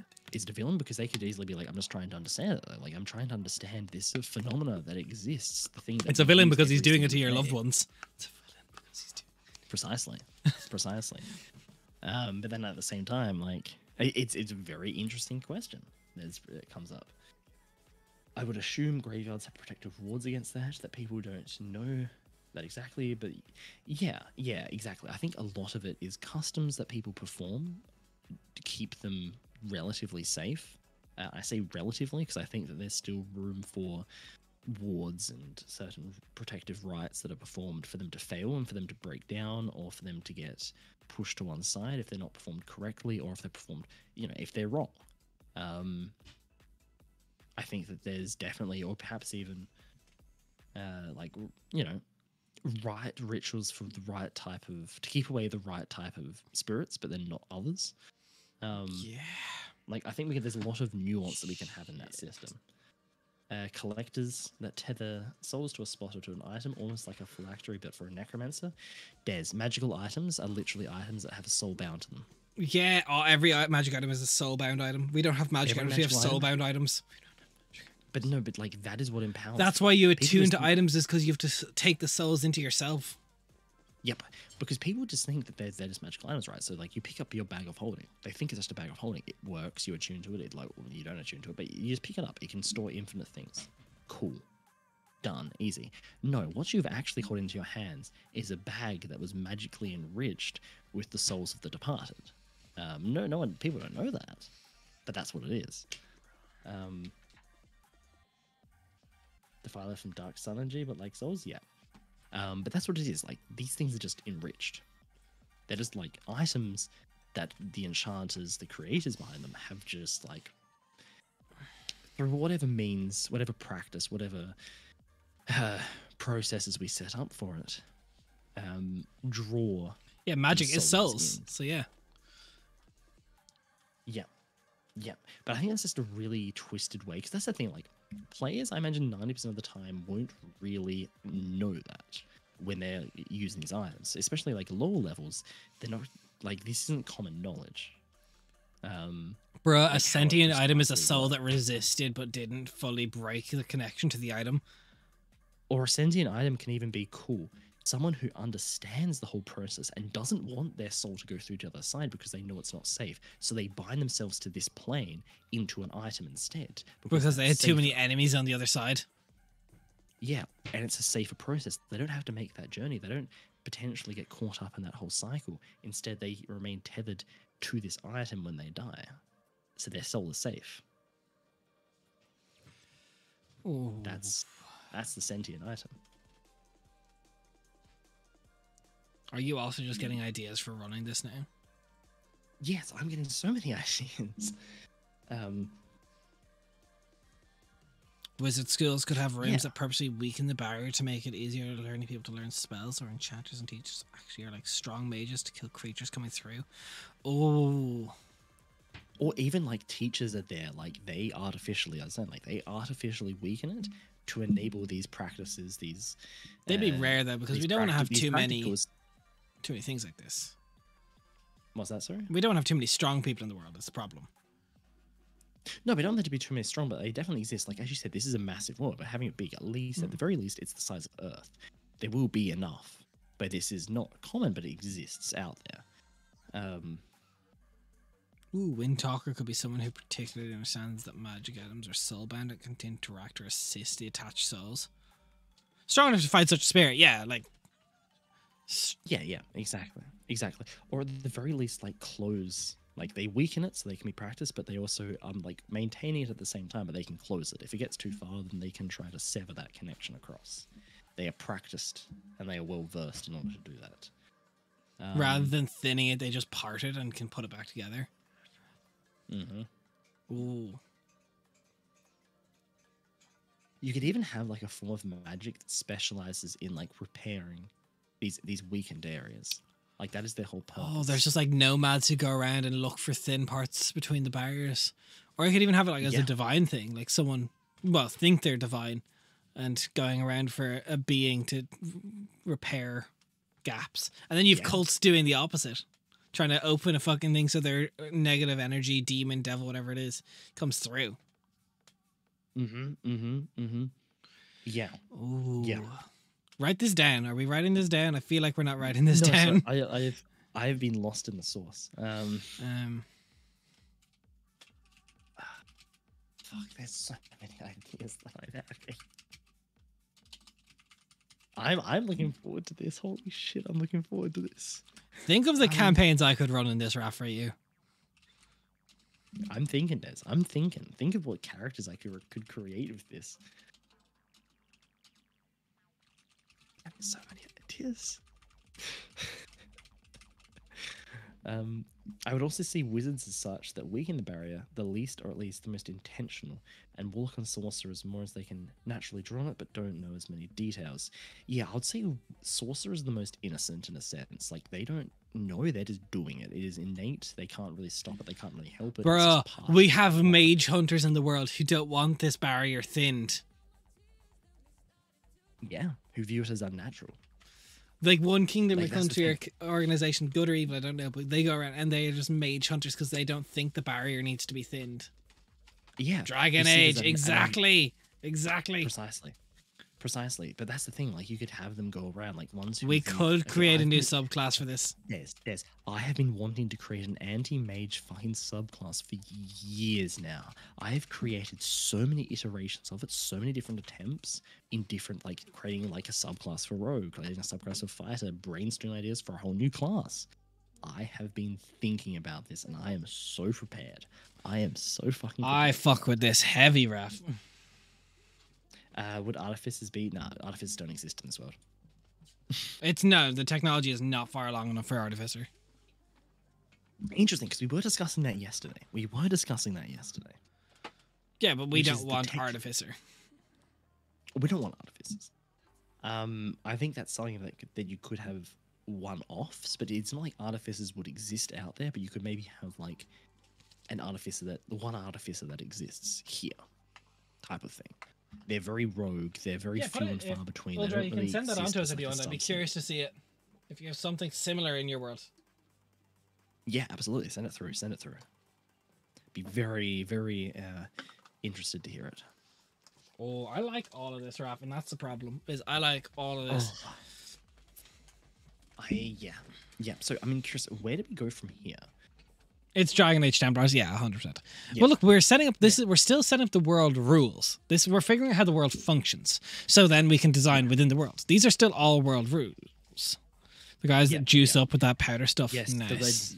with the red lyrium. Yep.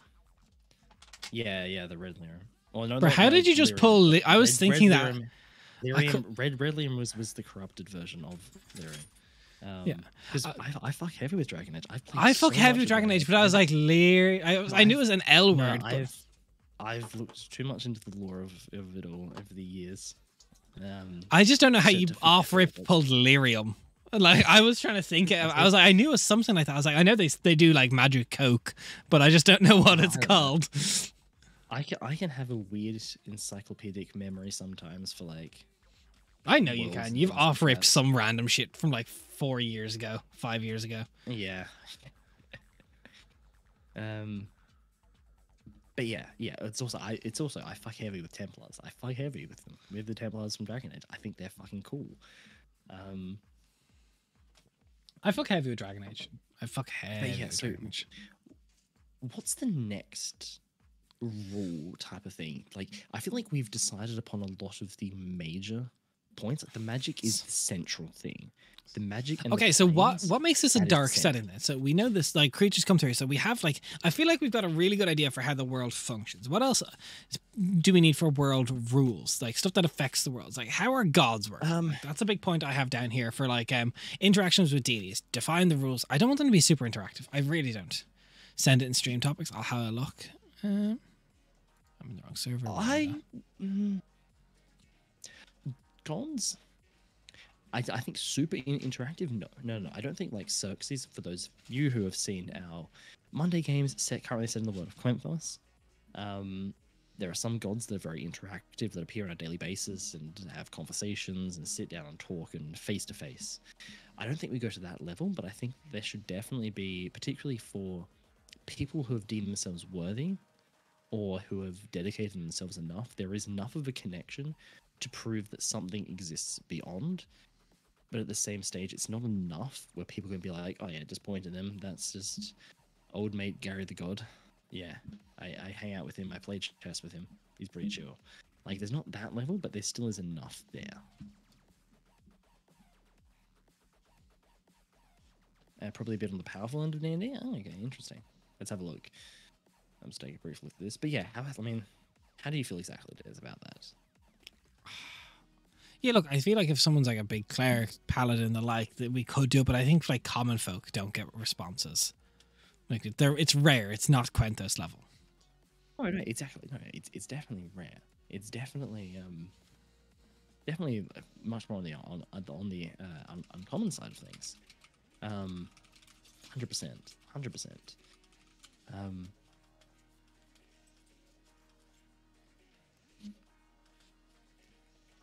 Sorry, 1 second, Des. But I'm saying, like, so what else in our fucking list do we have that's like world rules that we need? Are gods more like archdevils or demon lords then? They're similar? What do we want? Like, gods are definitely something that exists on the other plane, whatever we call it. Whatever the name is we have. Are they gods or are they just very worshipped celestials? Kind of like akin to our ascended in Quenthos.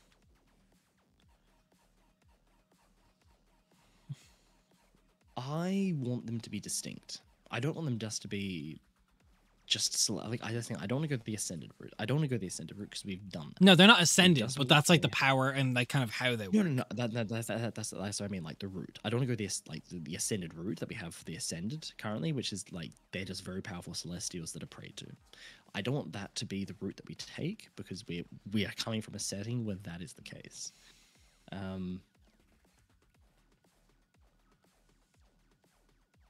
No capital G gods. I don't know. Yeah, I think it's... Or are they just like super buff spirits that have existed since the beginning of time that are basically worshipped as gods? Well, I think here's the thing. They're all spirits. They're just different types of spirits. That's the thing, like celestials, fiends, fae. They're just different types of spirits that exist. They're different types. Elementals, they're different types of spirits. But it depends on... So it's the same flag name, but it's kind of like the... Whatever way they passed through is what sort of spirit they are. Or do you think these spirits... Do you think devils and stuff were once humans? Or do you think these are the beings that existed from the dawn of creation on the spirit realm? I'm going to come with the distinction, and you can come with your own ideas. Demons are corrupted spirits. The corrupted spirits of people who have come across. Whereas devils, celestials, let's say celestials, are things that existed on the other side. But demons are, to answer the question of what are demons, and why are they different, why the devils and demons exist, that's because demons are the corrupted form of spirits that go across. Okay. Question that, if a soul, do we have like a natural, like a soul cycle? Like if a creature dies in that realm, are they reborn on the material? What happens to demons and stuff when they die on their own realm? Do they cease existing completely? Oh, that's a very interesting question. That is like, do we do rebirth and reincarnation? Do we do like... Which I will warn you, that is like a very Bleach thing, but that's also just a very religion thing. Like, No, cut the fuck out then. No.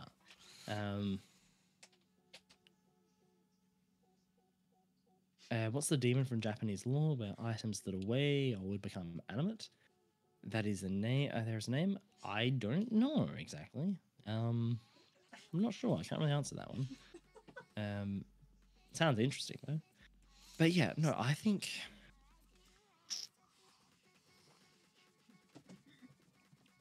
corrupted meaning corrupted through some type of energy.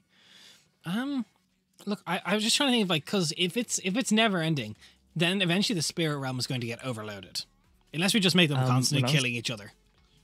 When I was saying corrupted towards the demon thing, when I say corrupted, I mean corrupted by people harvesting their energy to cast magic. That's what corrupts them. So therefore, you create a reciprocal, like a constant cycle that goes through the world, which is people using magic, but that creates demons causing havoc upon the world. But then people using magic to fight the demons, which then creates more demons, as there's this constant cycle of them being created by people using magic. People are never going to stop using magic, so there's going to be no end to these malevolent spirits that exist. But my question is, what happens when there's too many spirits in the spiritual realm of like good spirits and stuff that go over? If they die there, do they get reincarnated on the material realm? Do we want to do a cycle of reincarnation or not? No. Okay. Unless you do. Unless you want to take that. It's very close to Bleach because like it's like Buddhist and all like this kind of idea. Unless they almost go back into, upon their death, they almost go back into the ethereal, into that ethereal plane. No, you know what? Creatures that are killed in the spiritual realm are the force of energy that is used to heal the ethereal barrier. It's all a cycle. It's all a cycle. It's all a cycle. Yeah. Dead creatures from the spirit realm go into healing the ethereal barrier. People damage the ethereal barrier to make demons. Yes, so so not not corrupted corrupt as is me corrupting you by saying or doing stuff, but I'm more corrupting the body or souls with magic. Yeah, exactly. Yes, exactly. It's the body and the souls of these spirits, of these departed, being corrupted through people drawing upon them for magic. Yeah, 100%. I'm not even going to try pronouncing that, as I'm sure I will butcher it. So I'm just going to say the TE describes how an object would become occupied by a spirit after 100 years. So people would throw out old objects before they became 100 years old, which is called... I'm not going to try and pronounce that, as I don't want to butcher it. Susuhari.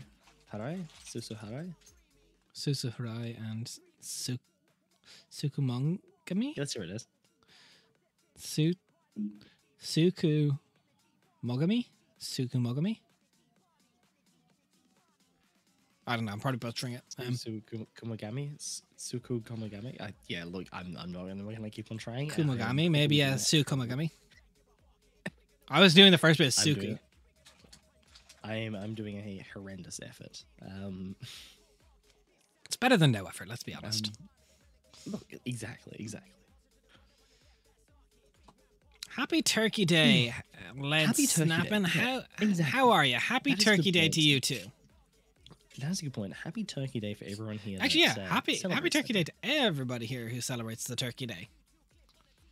Yes. We don't, being in Ireland and Australia, we take no part in such festivities. No, unfortunately not. We hope that if you are, you're enjoying your time. Okay, let's try and name this. Not name this world. That's an impossible task. But interaction with the deities. So we kind of have these established consequences and actions. So here's my question though: how do new souls form on the material realm, or is that just a natural force that when someone is born, they're given a soul? Like a natural process. I think. Okay. So we're not doing a resurrection cycle. No. I think we don't, because I feel like that... I don't say that makes too much sense, but I feel like that kind of... It's too much sense, but it's too close to Bleach. Yes, it's too close to established materials. Like, that is a bit too well drawn. Okay. So, time and calendar, we got lost in that. Disease and healing, though.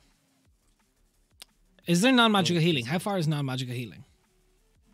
I say it's progressed to a relatively equivalent One thing I want in this, a lot of world. plague. I want there to be a lot of plagues.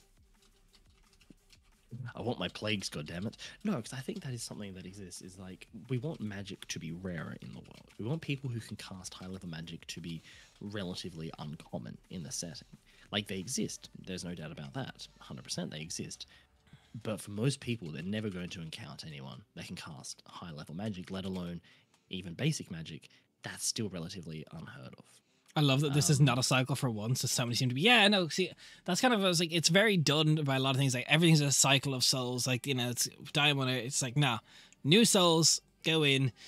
Do you think that's an eternal afterlife, or only a, like? I don't think souls exist eternally in the afterlife, but I think they get years of peace.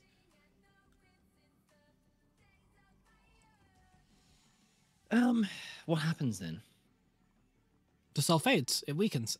We could even go with something like that. Like when your last descendant no longer remembers you, your soul fades on. But I think there's ways for souls to remain. Yeah, and you to become get like a strong. demon, or like you try and work to that, like you fight Exactly. it. But if you're just Exactly. like Like you regular find old Joe ways. from down the road, the second your last ancestor who no longer remembers you passes on, you're gone. But I think in similar ways that magic from, you know, feeds upon souls and draws upon souls, I think there's ways that spirits on the other side feed upon human emotions and the like in order to boost their own strength. Like there's almost like a return process of that. Would healing be willing souls helping the wounded? Use the little bell and rings on both sides of the planes to summon and assist? No. I don't think magical I think it's like healing herbalism. is well advanced. Yeah, some Day of the Dead shit. Yeah, that's what I want. But I think magical healing is something that is rare. Is very rare. Like you might have like certain very wealthy. I think some paladins and merchants or stuff kings would have or like their lay kings on and hands. stuff. Would be Yeah, willing souls for exactly. their But deity. Paladins. Would be worship. Yeah, exactly. But it's like you're not going to have if you have a large population and there's a rampant plague going through. Paladins is only able to cast a few. They're able to cure a few people a day. That's not going to be enough to stop the plague. That's not going to be enough. It's still going to cause a lot of damage because paladins aren't like incredibly common in this world. That's the thing. Like, and that's something we want to set up. Like, powerful adventurers are not common. They're not incredibly common. Most people don't they're not leave just gonna cities be- because of the monsters outside. Because of the monsters, no. Like, there's lots of villages, like smaller villages, hamlets, and towns and stuff. But like, they're off the beaten track. They're poor. They're not sort of places where you're going to find sort of like a powerful paladin just roaming through on their day off. There's enough. Like, if a plague sweeps through, there's no one there that's going to stop it. It's going to absolutely tear through the settlement. Which is like you have like local herbalists and healers and people like that around that would try their best, but there's no yeah. So I think perhaps that's that's the approach we take towards it. Okay, I like that. I like that a lot. I like that a fuck ton, actually. I like all of this a fuck ton is the problem. Yes. Okay, Yes. so we've talked about our world rules for disease and healing. So social and legal systems, we don't actually need that for now. We're gonna do that. That's kingdom based. That's not world rules. Yeah. We don't need travel rules. That's okay. Environmental. That's not a world rule thing. Travel and economics, that's not really a world rule. That comes down to the whole. Just gonna take that out. Death and resurrection. only We've a talked about world that a bit. So technology level, I feel like that's something we do need to talk about. How far do we want? okay, We talked about this a little bit off stream yesterday. Do we want guns? Talking about this more now, I don't know if I want guns anymore. Okay, I'm only saying this because guns implies a certain level of development as well in other areas. Especially because it's not going to be like people aren't going to use very basic firearms. They're going to want to have at least a decent level of gunpowder related technology to exist. Yeah, I think we just technology. No. Quick question, as I'm a bit just think- confused. Are you drawing magic from the souls on the ethereal or the other plane? And the drawing through the barrier weakens it there, right? Why are there so many souls on the ethereal? Are there many? I don't think there's many magic users, and they're not going to be that common. Yeah, I think cannons. I think there's cannons that exist, but not guns. Like it's very early levels of black powder technology. Um, But magic is basically used by drawing on the souls that are trying to traverse to the afterlife, as that can take them Yeah. months, weeks, years, forever. And yeah, it could take them centuries to do it if they're bad enough. but So the all of these weakening systems, is a lot of when you're people that pulling die. them from the ethereal realm to you. Yeah. And Um, magic is going to be very uncommon in this world. yeah. Yeah. I think there are Exactly. zones It's where magic uncommon. could be thin. Like I What think happens if there's no soul near you on the ethereal? Is there an anti-magic zone? Okay, I don't think it's necessarily the soul has to be right there on the ethereal for you to drain upon it. I mean, I think that means your spells could be stronger, but I think it's relatively in the general vicinity, which is quite large. You can pull upon it. I don't think it needs to have one right. yeah, there. you don't pull from within 5 meters of you on the ethereal realm. Just to make it more fun for people. To make in the it system, playable. players. To make it playable. Yeah. I think anti-magic zones potentially could exist as well. Yeah, 100%. I think that's where 100% someone has areas that thinned exist the there. realm beyond like repair, and it's just like there's no more souls in this area. almost.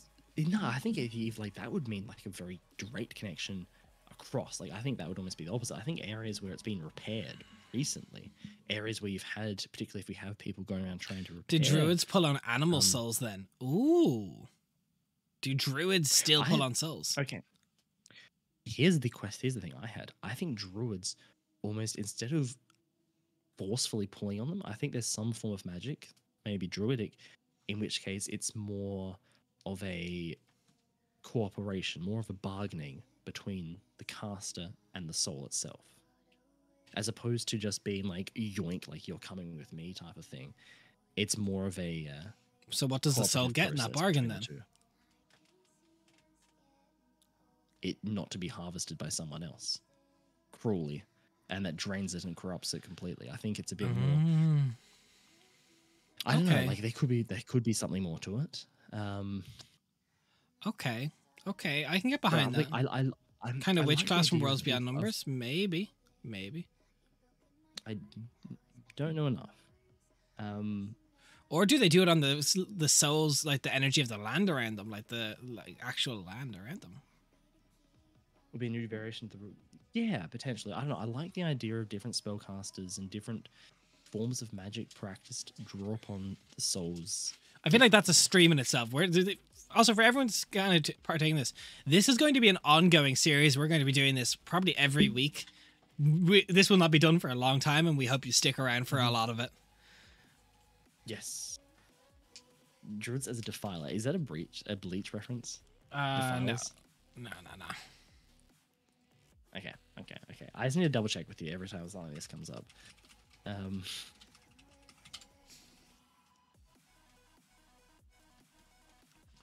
But I think it's a really, really interesting idea, because I think that's something we have to talk about. Like, how do bards do it, for example? Like, does everyone use souls? That sounds dope. Yeah, it does sound dope. Okay. Does everyone use souls? I think that is a very interesting question. I think everyone? No. I think some people even draw upon spirits. Yeah, they literally connect straight through to the other side. And they have a more, like, I think How would- patrons, warlocks, paladins, they go If you- straight through to the other side to a being. Yeah. No. If you want to cast 9th level spells, you don't draw upon souls within the ethereal plane. You need to go across and tap into powerful spirits on the spirit plane. In the spirit world. That's what you need to, like, for spell, like, powerful magic like that. Oh, if there's none, You you need to just go draw on the full- barrier itself and weaken the barrier even quicker. Yes, that's what happens if Oh, there's no yeah. souls. That's what Yes, happens yes, if there's yes, no I souls. like that. I like that. But how do you feel about more powerful forms of magic? It requires you to go actually bypass the souls, go something. 6th, 7th, more 8th, and stronger. 9th. You need The things to you go can only something cast once per strong. day. Like that, there's Yeah, but one. You need to go something stronger. You go the whole way across. You go the whole way across. Like you are at that level of skill where you can tap into that. But by God, is that draining? Which is why you can only do it a few times a day. And especially if we do the spell point like system and we work this, because that's in the spell. Oh, Mm-hmm. you know what? When you write, you write. Yep. Oh, fuck, it feels good. This is going so well. I'm fucking loving this.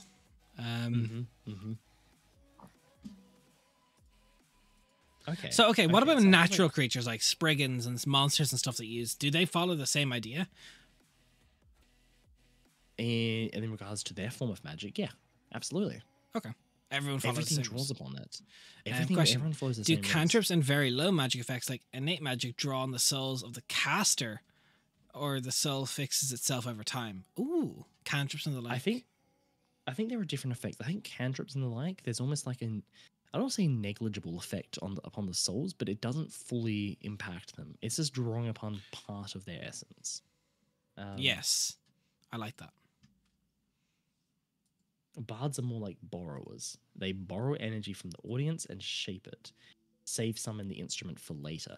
Actually, is that something do we want to break down now, like how different casters use magic? Is that something? No, that's a stream in itself. We're setting world rules right now. But I do have a cool idea for bards.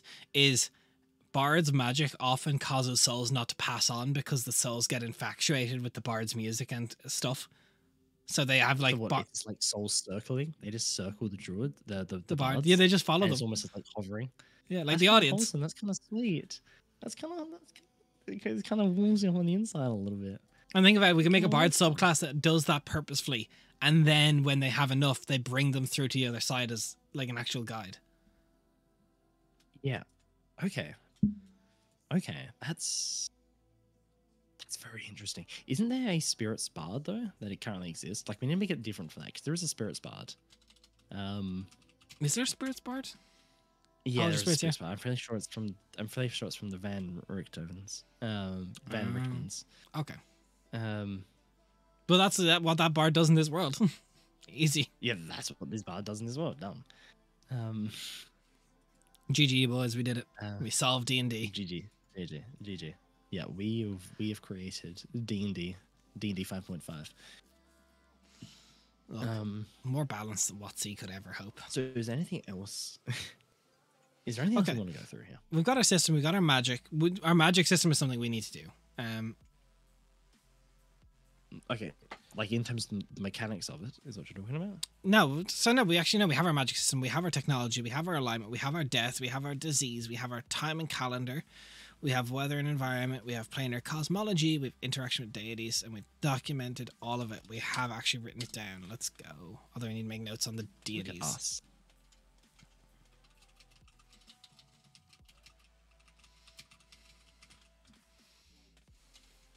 This is good. This is going well. So, question for people in chat. Next time we're doing this, we're going to be covering this again on Saturday. What topic of the world would you all like to do next on Saturday? Would you like to start working on a city? Would you like to start working on magic? What sort of stuff would you like to help chime in on this Saturday? Shoot it out in chat now and we'll think about it and see what one we do. Because that is something, if we can get people to suggest what they want to work on next, we'll do that as a priority. Yeah, so what do you want us to tackle next is a very good point. What do we tackle? Because otherwise, like, what do we tackle first? But like, I have my steps that we have up there that we can go to, like the steps at the very top. We could start on geography, we could start on climate, we could start on history, we could start on a civilization, we could start on technology, we could start on religion, we could start on magic, we could start on races. I feel like we need to start with the map. I feel like we could start with races as well. Either we could do races or map first. We could do campaign building next time, where I do the map while you talk about it. Yeah, I think we. Or did you want to create the map on stream? Is the point? Did you want to create the map? I feel like we create the map on stream to let chat have a little bit of input as well. Okay. Take suggestions as we do it. Yeah. Because I'll make a rough one in Incarnate or something, or Photoshop, and then eventually, when we get bigger, we'll eventually send it to an artist. Yeah. Personally, I need, like, when discussing a lot of this, I don't need it per se, but it will help. Yeah, I'm very visual as well. It helps to have a map. It helps to have a map in mind, so at least we can point and just be like, okay, cool, we're discussing the history and sort of civilization, everything like that. Well, it happens in this area right here, as opposed to just talking in vague terms. Yeah, and I suppose if we have a map, we're less likely to forget to add something to that map rather than make it and then like we'll make stuff, put it on the map rather than make it and then have to find a place on the map for it. Yes. Yes, precisely. And then yeah, exactly. So we have got the map there. So when we do create something, it's like, okay, you can go here. Yeah. Yeah. So everything, we can try and fit everything into its place. Okay. Okay. What other ideas do we have? And as I said, chat, if you have something you want us to start on, we could start the map. Would chat be happy to start the map on Saturday? I have done maps before on stream. I believe we have an overlay for that. We'd probably use Incarnate, or we could use, I could just do it in Photoshop, but I feel like Incarnate may be better for like a base. Yes. You think map? Okay. We could do map, Melville. Map? Okay, we can do map. We can definitely do map. It's all good. 2D, okay, yeah. People okay at map? Are we happy to start map? Can we get some maps in chat?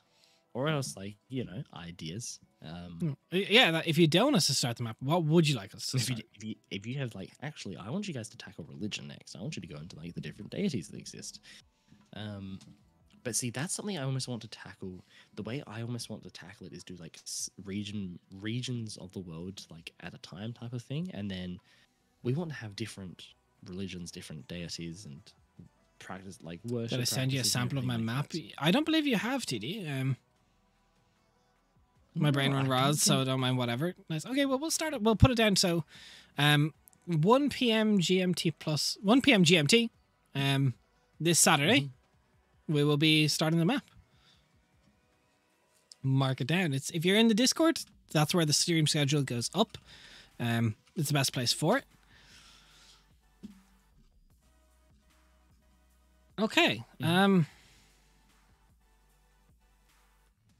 But I feel like we got our world rules. We kind of got what we set about to do today done. Are you happy with that? I'm very happy with what we've got. What we got done today. Okay, chat. We went a little bit over. We're going to start to wind down then. Thank you so much for having raided in with Josh. Thank you for staying around. There's still a good lot of you. We really appreciate it. If you haven't seen us before, we are the Eldritch Scribe. We are a live play that plays on Mondays at 12 p.m. GMT, and we do D&D Academy and world building throughout the week. There's various other things that go on at the channel. Sometimes you do one-shots and the like, and it's pretty cool. If you haven't already dropped us a follow, we'd really appreciate it. We're pushing just over 600 now. We're trying to get closer to 650, 700. And as we've been streaming, you've probably seen that little guy below us, the little animated intro for our next campaign. We're on campaign 2 right now, and we're trying to get an animated intro for campaign 3. If it's within your means to donate, that'd be pretty cool. We've got some stretch goals along the way. If you want to see me eat spicy noodles and suffer at 250, there's a bunch of cool stuff like that, and it's going to be a pretty sick little animated intro. We've already reached out to artists, so I have a good idea of what it'll look like, and I'm confident to say it'd be quite cool. If that isn't your cup of tea, if you have the money or the means or a Prime to subscribe to the channel, we'd really appreciate it. And if that's not within the means, we just appreciate having you here to watch. So thanks to everyone who hung out today. Thanks to all the chatters. Today was a blast. We'll see you live tomorrow for D&D Academy. Bye. See you then.